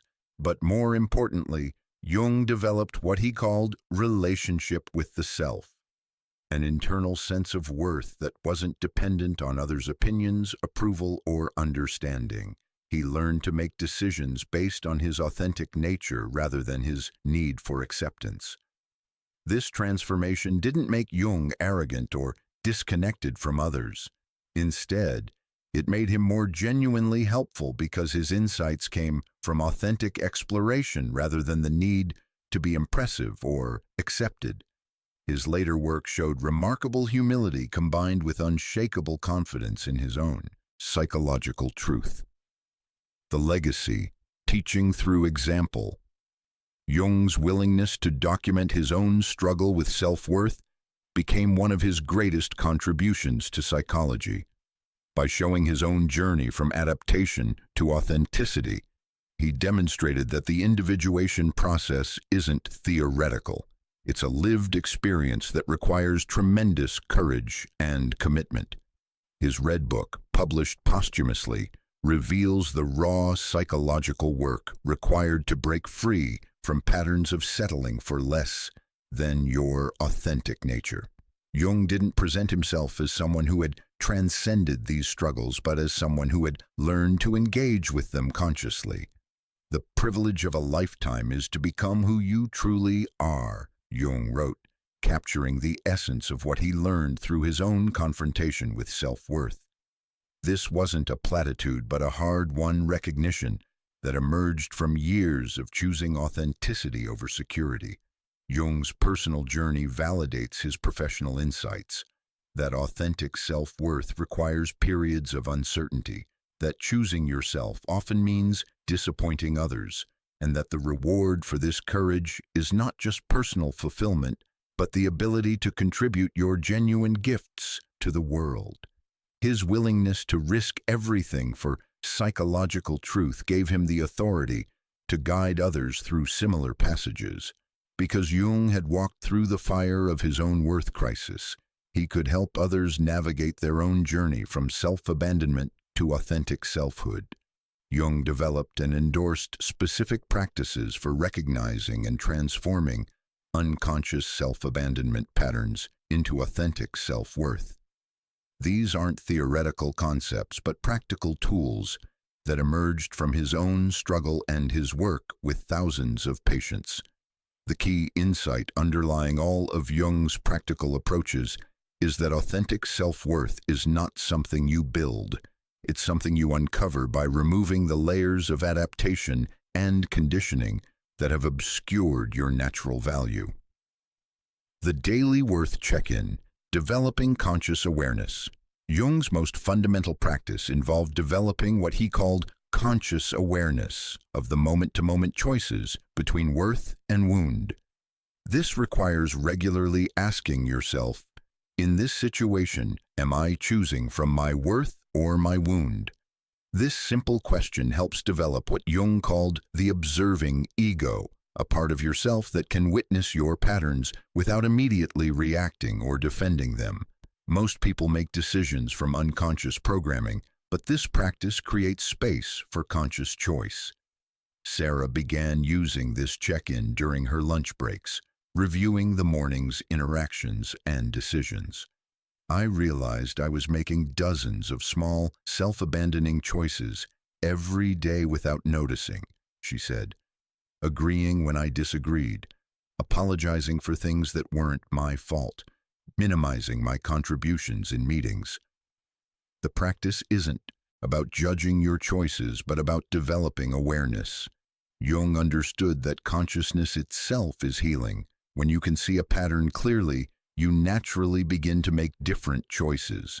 Advanced practitioners learn to do this check-in in real time, pausing before responses to ask, what would I say, do if I truly believed I deserved better? This creates what Jung called conscious pause, a moment where authentic choice becomes possible. Boundary archaeology, excavating your self-abandonment patterns. Jung developed the practice of boundary archaeology, systematically examining your current relationships and life circumstances to identify where you've been accepting less than you deserve, not from judgment but from curiosity about your unconscious patterns. This practice involves creating what Jung called a psychological inventory, honestly assessing the different areas of your life. Relationships. Where am I consistently giving more than I receive? Which relationships drain my energy rather than nourish it? Where do I find myself walking on eggshells or managing others' emotions? Career. Where am I accepting less compensation, recognition, or respect than my contributions warrant? How do I respond when my ideas are dismissed or my work is undervalued? Family dynamics. What roles have I taken on that require me to be smaller than my authentic self? Where do I automatically accommodate others while suppressing my own needs? Friendships. Which friendships are based on my ability to listen, support, and accommodate rather than genuine mutual interest? Where do I find myself being the one who always reaches out first? The key is approaching this excavation with what Jung called curious compassion, rather than self-criticism. You're not looking for evidence of your weakness, but for understanding of how your survival strategies developed. Marcus discovered through this practice that he had unconsciously chosen a career path that kept him financially dependent on his father's approval, ensuring he could never fully assert his authentic values. I thought I was being practical, Marcus realized, but I was actually recreating childhood dynamics where my worth was tied to my father's satisfaction with my choices. The inner dialogue practice, developing self-compassion. Jung observed that most people struggling with self-worth have developed what he called an internal critic, a harsh, judgmental inner voice that constantly evaluates and finds them lacking. Transforming this inner dialogue is essential for authentic self-worth. The practice involves consciously developing a compassionate internal voice that speaks to you the way you would speak to someone you truly love and respect. This isn't positive affirmations or denial of problems. It's genuine internal kindness. Lisa began noticing how harshly she spoke to herself compared to how kindly she spoke to others. I would never tell a friend she was stupid for making a mistake, she realized. But I called myself stupid multiple times every day. Jung suggested literally changing the internal language you use with yourself instead of, I'm so stupid for missing that deadline. Try, I made a mistake with timing. What can I learn from this? Instead of, I'm too sensitive and emotional. Try, I have deep feelings and that's part of my authentic nature. Instead of, I should be grateful and stop wanting more. Try, it's healthy for me to recognize what I need and deserve. The practice requires what Jung called conscious intervention in your automatic internal responses. Most people are so identified with their inner critic that they don't recognize it as one voice among many possible internal voices. Advanced practitioners develop what Jung called internal advocacy, an inner voice that specifically supports their right to have needs, boundaries, and authentic desires. This internal advocate learns to interrupt self-abandoning thoughts and offer perspective that honors your inherent worth. Active imagination for self-worth. Jung's technique of active imagination provides powerful tools for healing self-worth wounds by engaging directly with your unconscious through visualization, dialogue, and symbolic exploration. One powerful exercise involves visualizing your authentic self making empowered choices. Jung suggested spending time each day imagining how your life might look if you made all decisions from genuine self-respect rather than fear of disapproval. Elena used this practice to explore her marriage dynamics. I would imagine myself responding to my husband's criticism from a place of calm self-worth rather than defensive anxiety, she said. At first it felt impossible, but gradually I began to embody that energy in real situations. Another active imagination technique involves dialoguing with the parts of yourself that believe you don't deserve better. Jung suggested literally having conversations with these aspects, asking them, "When did you first learn that I wasn't worthy of genuine love? What are you trying to protect me from by keeping my expectations low? What would you need to feel safe enough to let me value myself authentically?" These dialogues often reveal that self-abandonment patterns developed as survival strategies in situations where asserting your worth felt genuinely dangerous. The inner voices that maintain these patterns are usually trying to protect you from repeating old injuries. The settling inventory, conscious assessment. Jung developed the practice of creating what he called a settling inventory, honestly assessing areas where you've compromised your authentic needs and desires, not to create shame, but to develop awareness of your patterns and clarity about what changes would honor your true worth. This involves systematic examination of different life areas, relationships. List the ways you accommodate, compromise, or sacrifice in each significant relationship. Which of these feel genuine and mutual versus one-sided? Career. Identify where you accept less money, recognition, or respect than comparable colleagues. Where do you take on extra responsibilities without compensation? Living situation. How does your physical environment reflect or suppress your authentic preferences and needs? Social life. Which social activities drain rather than energize you? Where do you participate out of obligation rather than genuine interest? Self-care. What self-care practices have you abandoned to accommodate others' schedules or preferences? The key insight Jung emphasized is that settling becomes so habitual that you stop noticing it's happening.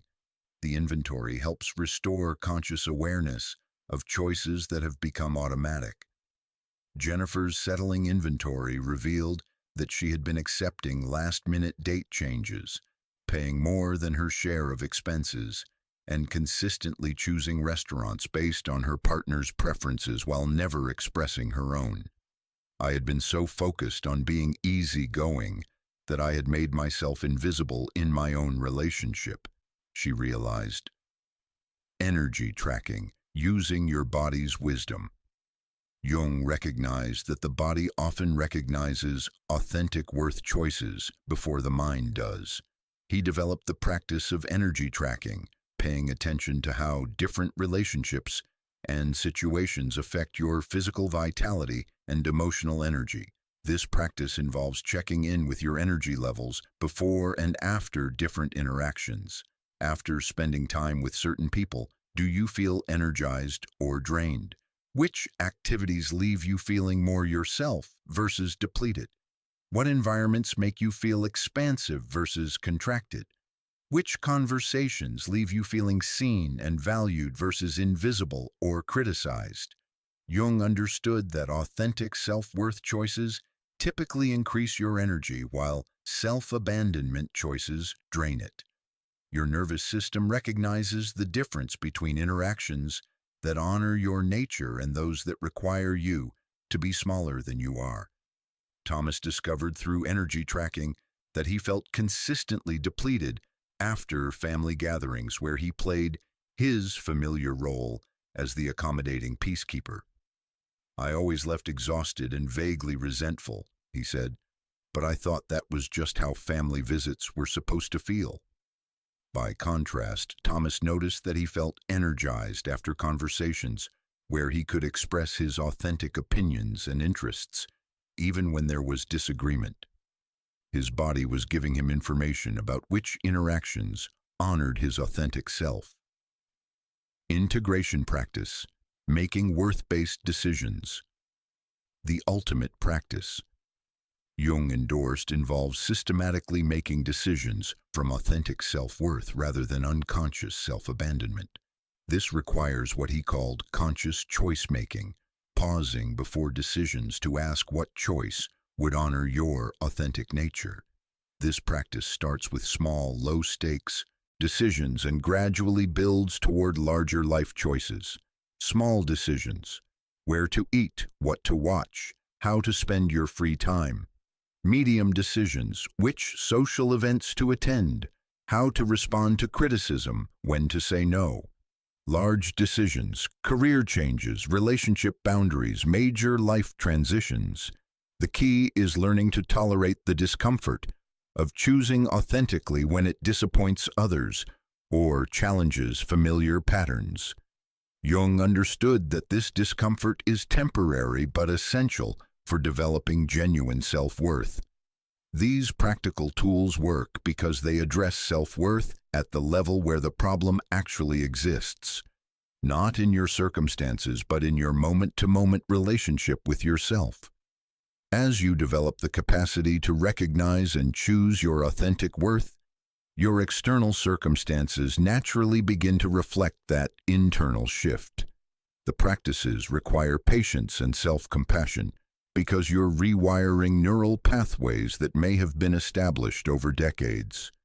But Jung's promise is that this work doesn't just change your life, it transforms your entire relationship with existence itself. Jung identified a predictable progression that occurs when individuals begin to recognize and transform their unconscious settling patterns into authentic self-worth.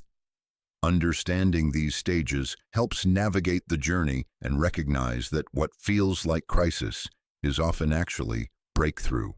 The transformation isn't linear.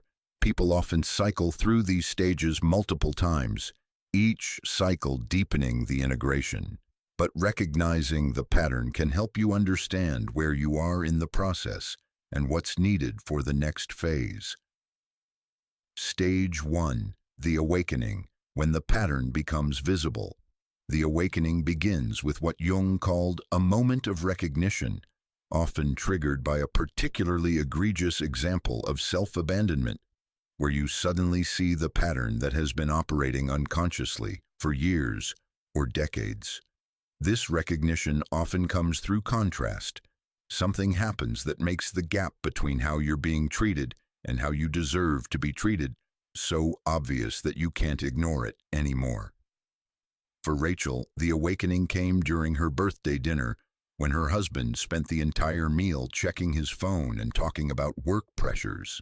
As she sat there making excuses for his behavior and minimizing her hurt, she suddenly saw herself clearly. A woman who had become so small in her own life that her birthday had become just another evening where her needs didn't matter. It was like a veil lifted, Rachel said. I could see how many times I had accommodated, excused, and shrunk myself to keep the peace. The pattern was suddenly so obvious I couldn't believe I had been unconscious of it. The awakening stage is characterized by a mixture of relief and horror. Relief because you finally understand why you've felt so depleted and unfulfilled. Horror because you recognize how pervasive the pattern has been and how much of your life has been shaped by unconscious self-betrayal. Jung observed that the awakening often feels like waking up from a dream you didn't know you were having. People describe feeling like they've been sleepwalking through their lives, making choices from an unconscious program rather than conscious intention. This stage can be triggered by various catalysts, a betrayal or disappointment that makes your self-abandonment impossible to ignore, a health crisis that forces you to prioritize your own needs, watching your children begin to replicate your patterns, a moment of comparison with someone who clearly values themselves, therapy, books, or conversations that provide language for your experience. The awakening is often accompanied by what Jung called compensatory dreams, unconscious material that shows you what you've been denying or avoiding. People often report dreams of being invisible, forgotten, or giving everything away until nothing remains. Stage 2. The excavation, confronting the depth of self-abandonment. The excavation stage involves the often painful process of examining how deeply self-abandonment patterns have shaped your life choices, relationships, and sense of identity. This stage can feel overwhelming as you realize the extent of your unconscious self-betrayal. Jung warned that this stage often feels worse than the unconscious suffering that preceded it, because now you're aware of what you've been doing to yourself. Consciousness brings responsibility, he noted, and responsibility can feel like a burden before it becomes empowerment. During excavation, people often discover relationships built entirely on their willingness to accommodate and give career choices made from fear rather than authentic interest. Financial patterns where they consistently undervalue their contributions. Family roles that require them to be smaller than their authentic self. Health issues that may be connected to chronic stress from self-abandonment. Marcus experienced the excavation as a psychological, archaeological dig where each layer revealed more ways I had betrayed myself. He discovered that his career choice, his marriage, his friendships, and even his hobbies had been shaped by his unconscious need to be acceptable to others rather than authentic to himself. This stage is characterized by grief, mourning the years spent abandoning yourself and the opportunities lost to unconscious patterns. People often report crying unexpectedly as they recognize how much they've sacrificed of their authentic nature. Jung emphasized that this grief is essential and healing. We must mourn what we've lost to unconscious living before we can fully embrace conscious choice, he wrote. The excavation stage allows you to see clearly what needs to change. The danger in this stage is becoming overwhelmed by the scope of the pattern and either returning to unconsciousness, maybe ignorance was better, or becoming paralyzed by the magnitude of change that seems necessary. Jung suggested focusing on awareness rather than immediate change during this stage. First, we must see clearly what is, he advised. Then we can choose what will be. Stage 3. The resistance, internal and external pushback. As you begin to make different choices based on authentic self-worth, you inevitably encounter pushback from people who are invested in your old patterns, as well as internal resistance from parts of yourself that equate self-worth with selfishness. Jung called this the resistance of the status quo, both internal and external forces that work to maintain familiar patterns even when those patterns are destructive. External resistance comes from people who benefited from your self-abandonment, partners who are used to your endless accommodation, family members who relied on you to manage their emotions, colleagues who are accustomed to your overwork and under demand for recognition, friends who are used to relationships where you consistently give more. The external resistance often takes the form of accusations that you've changed, become selfish, or are not the person you used to be. These accusations can trigger guilt and self-doubt, especially if you've spent your life defining yourself as caring and selfless. Internal resistance manifests as guilt when you prioritize your own needs, fear that you'll become demanding or difficult, anxiety about losing relationships if you stop accommodating self-doubt about whether you actually deserve better treatment, automatic impulses to return to familiar patterns when conflict arises.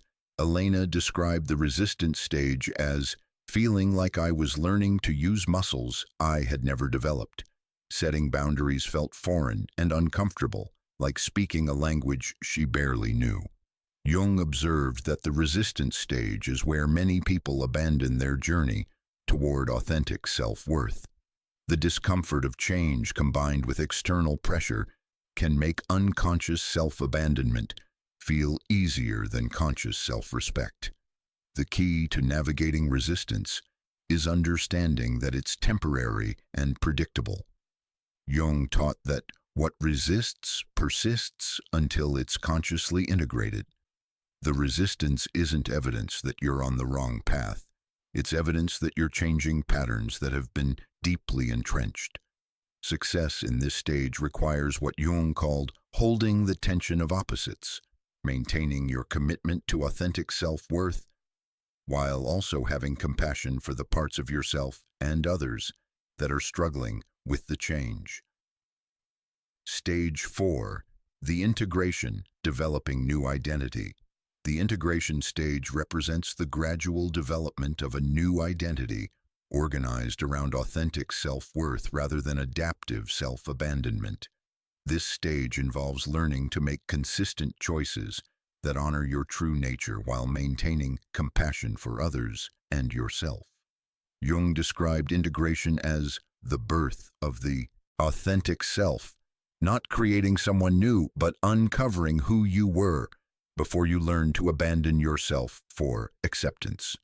During integration, you begin to experience natural boundaries that don't require constant effort, to maintain relationships that feel mutual and energizing rather than draining, career situations that honor your contributions and capacities, comfort with your own needs, feelings, and desires, the ability to give generously without depleting yourself, confidence that doesn't depend on others' approval. The integration process requires what Jung called conscious practice, repeatedly choosing authentic self-worth even when the old patterns feel more familiar. Jennifer experienced integration as finally feeling like the protagonist of my own life, rather than a supporting character in everyone else's story. She learned to make decisions based on what genuinely served her well-being, rather than what would keep others comfortable. Integration isn't a destination, but an ongoing practice. Jung emphasized that the individuated person continues to individuate throughout their lifetime. You don't complete the work of authentic self-worth. You deepen your capacity to live from it. This stage often involves what Jung called reconstruction, consciously choosing new relationships, career directions, and life circumstances that reflect your authentic worth rather than your old accommodation patterns. Stage 5. The embodiment, authentic self-worth as natural state.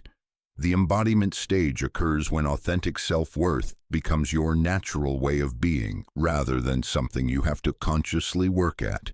Your choices automatically reflect your inherent value, and you naturally attract relationships and opportunities that honor your authentic worth. Jung described embodiment as conscious living becoming unconscious competence. You no longer have to think about valuing yourself. It becomes as natural as breathing. People in the embodiment stage demonstrate effortless boundaries that don't feel defensive or aggressive. Natural ability to attract relationships and opportunities that honor their worth. Generous service that enhances rather than depletes them. Comfort with their own complexity and authentic expression. Leadership that inspires others to value themselves authentically. Sarah, after 3 years of conscious work, described embodiment as finally feeling at home in my own life. She had stopped attracting people who needed her to be small and began naturally connecting with those who appreciated her authentic fullness. The embodiment stage creates what Jung called a ripple effect. When you naturally value yourself, you give others permission to do the same. Your modeling of authentic self-worth becomes a gift to everyone around you. Jung observed that people in embodiment often become what he called wounded healers, individuals who can guide others through similar transformations because they've walked the path. themselves. Cycling through the stages, Jung emphasized that the transformation arc isn't a one-time journey, but a spiral process where you encounter each stage at deeper levels throughout your life. New situations, relationships, and challenges can trigger temporary returns to earlier stages, but each cycle builds upon previous integration. Understanding the predictable nature of this progression helps normalize the difficulties and provides hope during challenging phases. What feels like breakdown is often breakthrough preparing to happen. The ultimate insight Jung offered is that the journey toward authentic self-worth isn't just personal healing.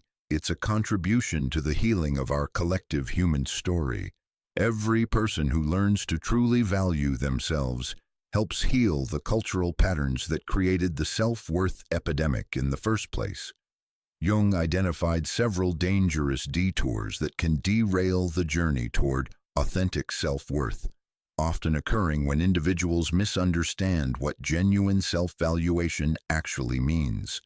These pitfalls are particularly seductive because they can feel like progress, while actually recreating the same underlying patterns in new forms.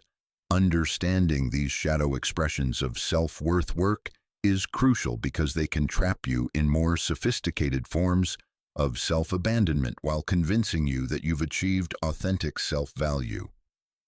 Pitfall 1. Inflation, from self-abandonment to grandiosity. Jung's concept of inflation describes what happens when people swing from chronic self-abandonment to an inflated sense of their own importance, becoming demanding, entitled, or dismissive of others without achieving genuine self-worth. Inflation represents not authentic self-worth, but a defensive reaction against previous wound patterns. Instead of developing genuine self-respect, inflated individuals become addicted to external validation, control, or superiority over others. Michael exemplified this pitfall after recognizing his patterns of chronic self-abandonment in relationships. Instead of developing balanced self-worth, he swung to the opposite extreme, becoming hypercritical of partners, demanding constant attention and validation, and interpreting any disagreement as disrespect. "I thought I was finally valuing myself," Michael said, "but I was actually recreating the same neediness in a more aggressive form. I needed others to treat me like I was special to feel worthy, which isn't really different from needing others to like me by being self-sacrificing." Jung observed that inflation often masquerades as confidence, but can be distinguished from authentic self-worth by its defensive quality and its dependence on others' responses. Genuine self-worth is stable regardless of external circumstances, while inflation requires constant feeding through others' admiration or submission. Warning signs of inflation include feeling superior to others who haven't done the work, becoming intolerant of others' limitations or unconscious patterns, requiring special treatment or recognition to feel valued, interpreting others' boundaries or disagreements as attacks on your worth, using self-worth concepts to justify demanding or controlling behavior. The antidote to inflation is what Jung called conscious humility, recognizing that developing authentic self-worth is an ongoing process that requires genuine compassion for both yourself and others who are struggling with similar patterns. Pitfall 2. Spiritual bypassing, using self-worth concepts to avoid reality. Spiritual bypassing occurs when individuals use concepts of self-worth and authentic living to avoid dealing with practical realities, difficult emotions, or necessary action in their external circumstances. This pitfall involves using psychological or spiritual concepts as a way to feel superior to your problems rather than actually addressing them. Instead of doing the practical work of changing circumstances that don't honor your worth, you convince yourself that just recognizing your value is sufficient. Lisa fell into this pitfall after learning about Jung's concepts of authentic self-worth. Instead of addressing her genuinely problematic work situation, where she was being underpaid and overworked, she spent months doing inner work and affirmations while continuing to accept the same treatment.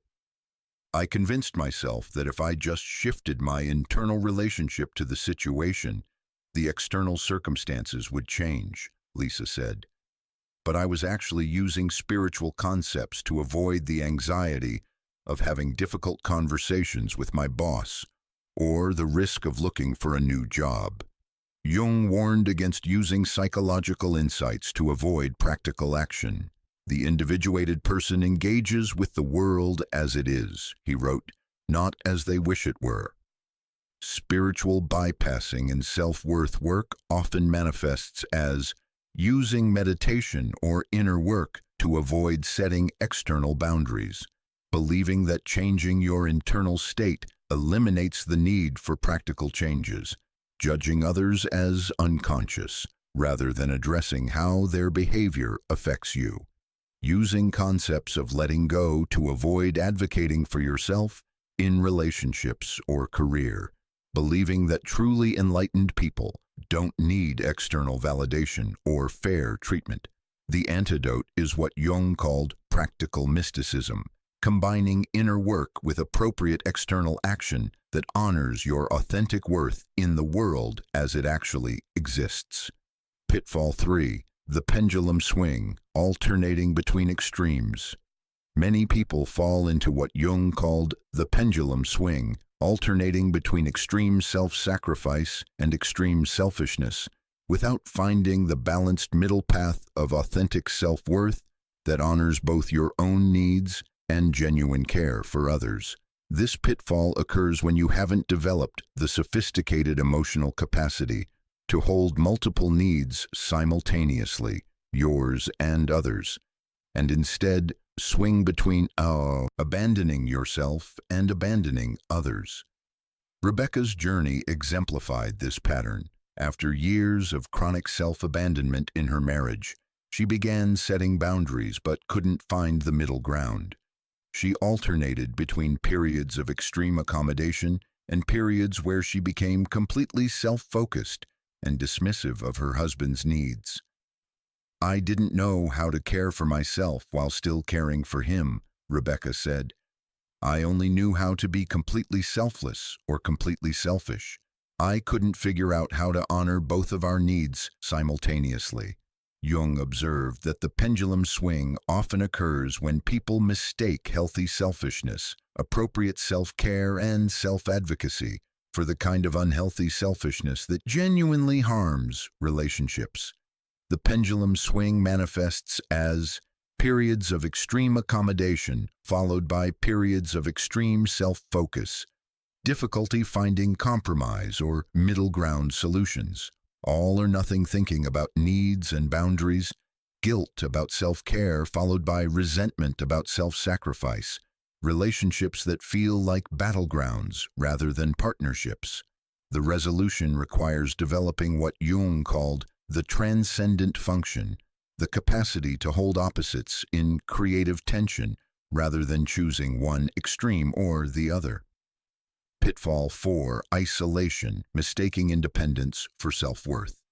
Some individuals mistake authentic self-worth for not needing anyone, withdrawing from relationships rather than learning to be in relationship while maintaining their authentic nature. This pitfall involves confusing healthy independence with defensive isolation.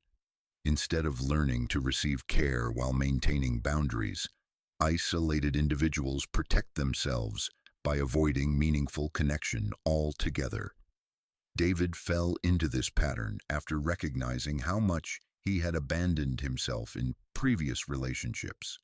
Instead of learning to be authentic within relationship, he concluded that relationships themselves were the problem and withdrew into what he called self-sufficient living.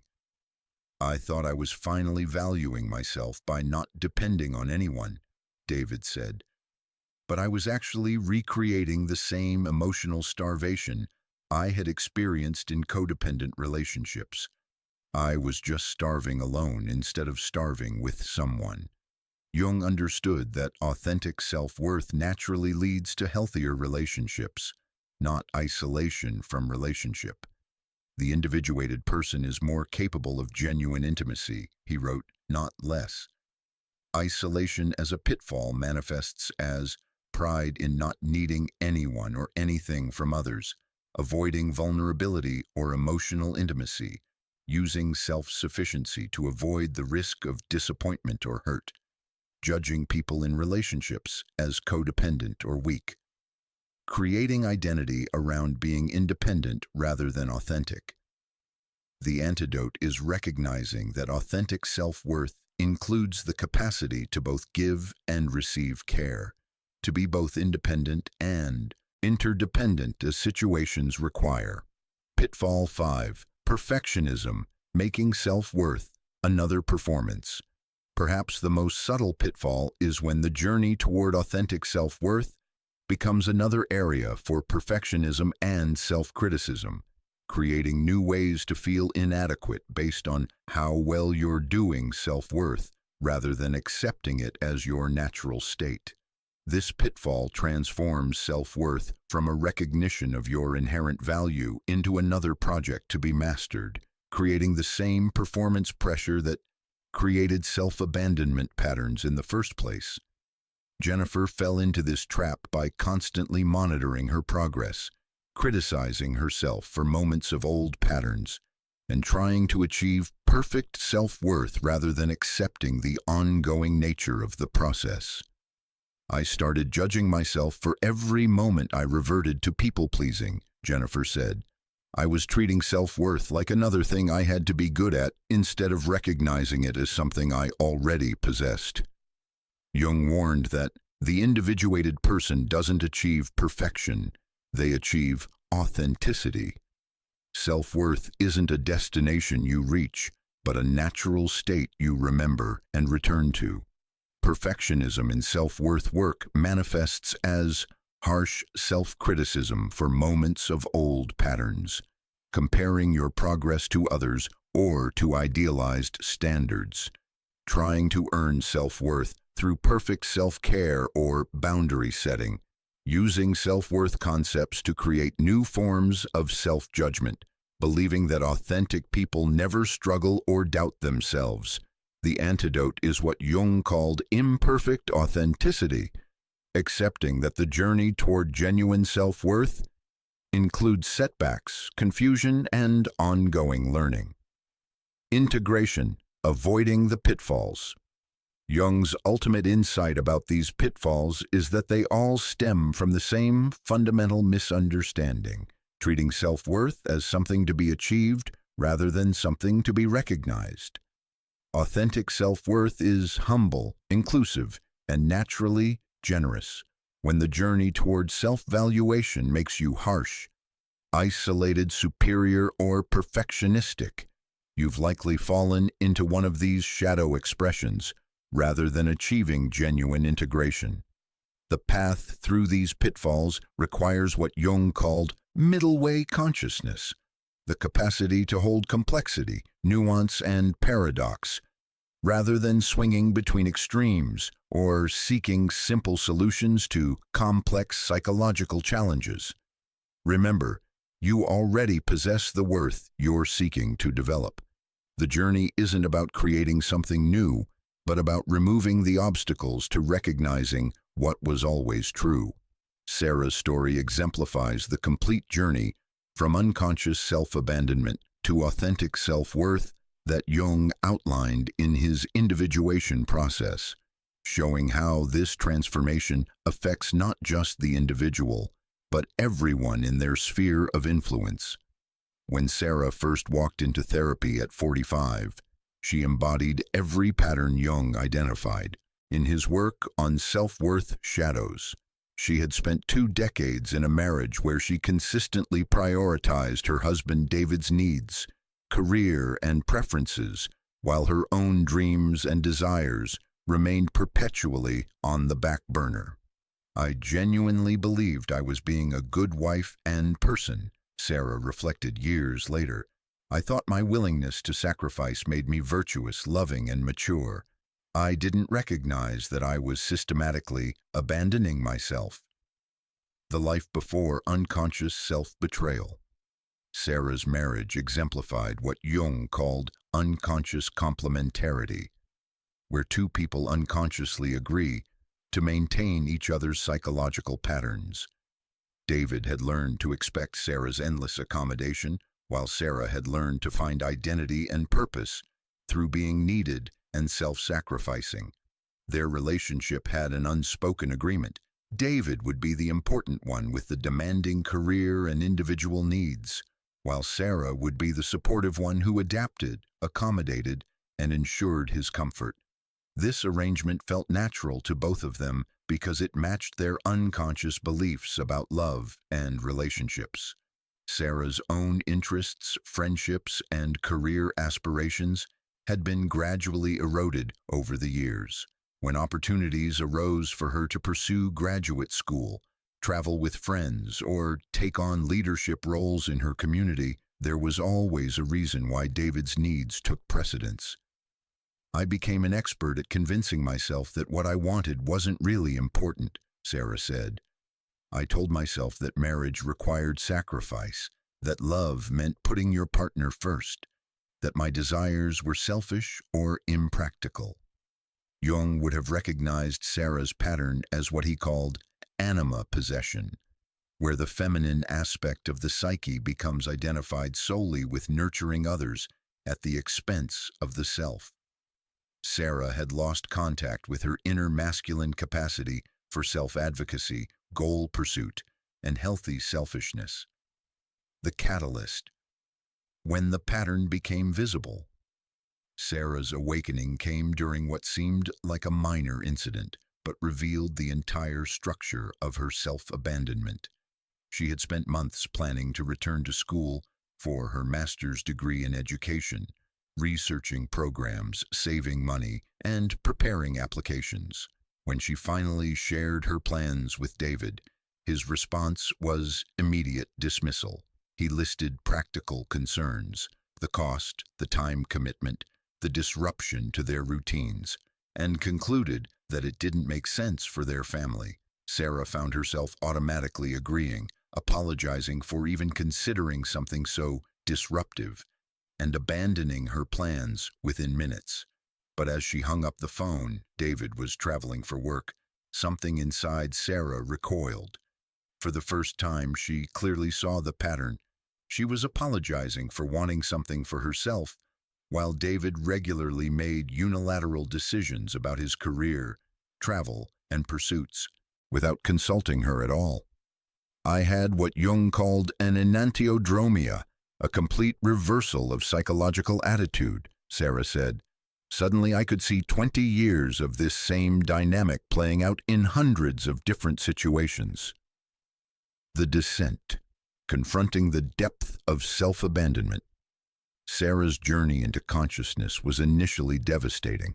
As she began to examine her life with clear eyes, she discovered how completely she had organized her identity around being acceptable to David rather than authentic to herself. Her friendships had been neglected or abandoned. When they required time, David preferred her to spend with him. Her career had remained in safe, part-time positions that wouldn't compete with his professional ambitions. Even her preferences for food, entertainment, and vacation destinations had been so consistently overridden that she had stopped having opinions about them.